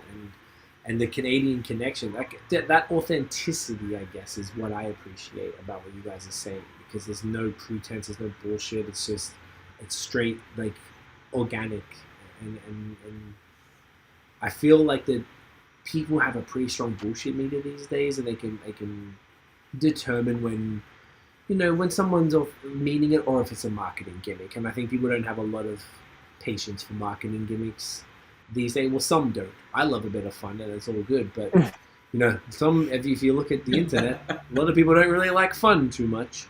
You can't have too much fun with beer, or the police will be at your door, type of thing. But at least you're able to sort of do that, and also, even just with the Canadian stuff, cool. Maybe the half flag isn't super appealing to people. Cool, lesson learned. But at least you can serve some Canadian food and have this fun little beer, and just explore another culture that you guys have an authentic, genuine connection to, and I can't see it, like, that's dope, and that sets you apart in a burgeoning and highly respected craft beer scene, like, worldwide. That's very nice. Thank you. I can't see that being anything but positive, man. This is dope. I'm so impressed, man. Go. I feel like it's like that way because, like, we never entered export. I do think sometimes it's like we need to put beer somewhere. Where should we put it? And for us, that was never really it. It was more like, we want to do this. Right. We don't have extra beer that needs to be sold. Like, we want to do it, and we want to do it right. We want to connect with people. And we get that question all the time when we talk about export. It's like, do you support the market at all? Or do you just, like, send beer there? It's like, no. If we can go there and meet people and, like, be a part of it, we're going to be there. It's just so much more impactful and interesting and fun for us, and educational for us too.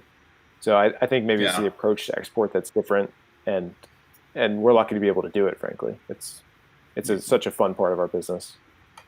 Well, we're lucky, and there are certain times I think we have a tough time sometimes reflecting on what's worked and what hasn't worked. But the export side, I mean, Chris knows better than I, but from a numbers perspective, we're definitely one of the largest craft breweries in Virginia that's exporting currently.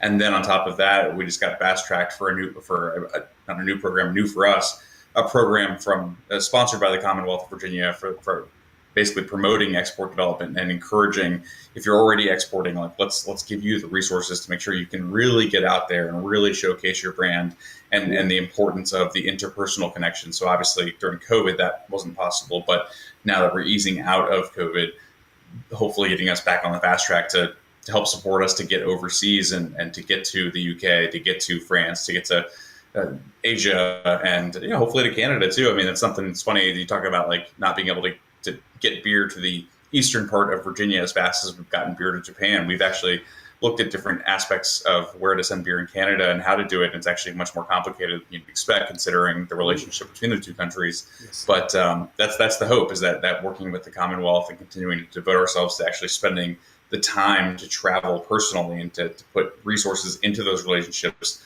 not just to send beer and say, well, it's just another place to send beer. Hopefully that pays off, because hopefully we'll be able to continue to grow those markets and showcase how passionate we are about those markets.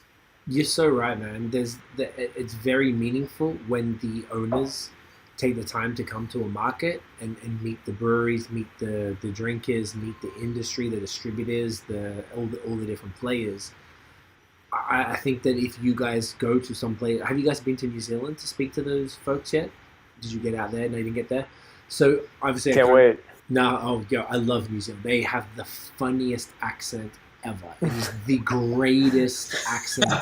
You might not see the difference immediately, but for me, for us, because I can live and work in New Zealand with my passport. Like, we can just go between them, right? So there's a lot of Kiwis in Australia, and I went there one time, and we have you seen this YouTube video called Beach Daz? It's like a cartoon whale. I'll send it to you guys afterwards. It's the greatest thing in the world. It used to be my text message ringtone. It's like a minute, but it's like this whale, like, oh, hey, bro. And they talk to this little seagull and whatever. But the way they talk is so funny. It's nothing funnier in the world, but they're the loveliest humans ever. And there's something to be said. That beer scene over there is phenomenal, and in Australia too. And I feel like because you guys are the leaders, the global leaders, right? I think that's what it comes down to. You guys are in the States have looked at that. And if you bother to even go to one of these other markets, the red carpet's going to be rolled out by everyone. They're going to be so happy to talk to you, and that you guys are there so happy to talk to them. That reciprocity is extraordinarily appreciated between the countries. And I feel like, just like you were saying, Robbie, that this is very intentional. It's not, where can we send beer? Like, no. Like, we're going to go here, we're going to talk to you, we're going to make sure that we're all... this is aligning and we're giving you what you need. I can see why you guys are doing well with export. So there's something, and I guess because going back to Australia, I've seen people say, oh, the dudes from X brewery from the States are coming out to meet everybody, and they have this meet and greet, and people lose their minds because there's so much that people can learn, and you can do these collabs, and I think that's dope. And you also are right that the Canadian rules are absurd. Even you're talking about coming from the States to Canada, there's basically no breweries from outside of Quebec in Quebec because the rules here are insane, out of control. I mean, there's starting to be a few more now, but it's less than 10. Otherwise, everything else is all straight local, which is good, but that's why people travel so much here when they could travel, And in Ontario, the LCBO is the largest purchaser of alcohol on the entire planet. And they can get stuff in there, but they go through what's called the LCBO aging program, where they put fresh hazy IPAs on a warm warehouse shelf for 3 months because they have a 12-week waiting period, same as Quebec. So to do funny thing, I guess, because I see you know what I'm talking about. For the beer festivals here, the festival or the breweries who are running the festivals drive down, pick up the kegs, pay the fucking border fees for bringing too much back, and just do it that way instead, so then they're fresh at least, to bring kegs and stuff back to festivals, because the other way is not worth it. It's kind of crazy. When we talk about like potentially exporting to Canada, Quebec is never included because it's way too complicated. We talk about LCBO, but it's like, does that really fit our beer quality concerns? You wouldn't be able. You'd be able to do this probably, but you would. Yeah, that's about it. And the stouts, and that's then about it. We mostly talk about British Columbia and Alberta, which sucks for us because that's the. I mean, BC and them they get all the stuff out there because they let it make it. They do it. They bring it in. I don't know. It's interesting. It's always Western focused. So much easier. I understand. They even have. I have friends who own agencies out there who are bringing in all the fire from the East Coast out there, but we don't get the fire from the West out here because it's too hot. It's just like it's too difficult. So I definitely see. I see why you wouldn't bother. As much as like this, I mean, there's two sides to it because it's like it's kind of cool to travel and like I would come back, you bring a couple cases back of Virginia beer, like this is amazing, and you get to enjoy this for the next couple of weeks or whatever. And this is my special thing. You could trade it out if you want to, whatever. But like, I don't know. It would just be nice to. I don't know. It's 2021. Prohibition was 100 years ago. 100. Let's not forget, that's a large number. And all of these laws and rules and regulations are redundant and based on that. So it's, it's just so ridiculous that it's so difficult to stop businesses expanding and growing if they want to. Not all breweries want to grow. A lot of people just say, no, I'm cool. I'm happy just servicing the neighborhood. Fantastic, good for you. But if you guys want to grow, you have the capacity to grow and the urge to do it, and you want to come out here, why should you be stopped? It's as long as you're adhering for whatever health there is, a food product, what else matters? Who cares? Just make it work. I don't know. I don't understand. It's unfortunate, but I'm glad you guys are at least able to jump in a bunch of markets, and there's a ton of potential from what it sounds like, which is great. Yeah, no, it's that all that stuff's not the most fun part of the brewing industry, but everything else is fun. So we'll take it. It's all right. No, it'll change. Hopefully it'll it's just a matter of time, and maybe some pioneers and stuff to come through and just push the buttons a little bit and get it done. With all that said, look, I don't want to take up too much time on your birthday. This has been awesome. We're pushing like 3.5 hours. This has been a real genuine, fantastic conversation. I knew you guys were going to be cool, but like I'm super impressed with the beer. You guys are awesome. I love your approach to everything. The story is awesome. Your focus on getting quality beer out there to a broader, with an international perspective is just genuinely not something I see a lot. So, like, I'm more impressed than I even thought I would be, guys. You guys are fucking awesome, man. I really appreciate your time hanging out, and this is great. We definitely have to do this again for sure. I definitely want to keep in touch. You guys are fantastic. Stick around I'm going to wrap this up, but stick around at the after. We'll say goodbye once I wrap up the live. But where can everybody find Virginia Beer Co. online? So VirginiaBeerCo.com, Virginia, the full state spelled out. But I think we get redirects for VABeerCo.com as well. So VirginiaBeerCo.com, on Facebook, on Instagram, on Twitter at Virginia Beer Co. We're very active on those 3 platforms. The website is fully updated. We've got a huge beer archive. So if you're finding our beer domestically here in the States, if you're finding the beer overseas, you should be able to find more than enough information. But we tend to be very responsive on social media, email, phone calls as well. So contact us by email, contact us by phone, contact us by social media. If I don't get back to you, Chris will.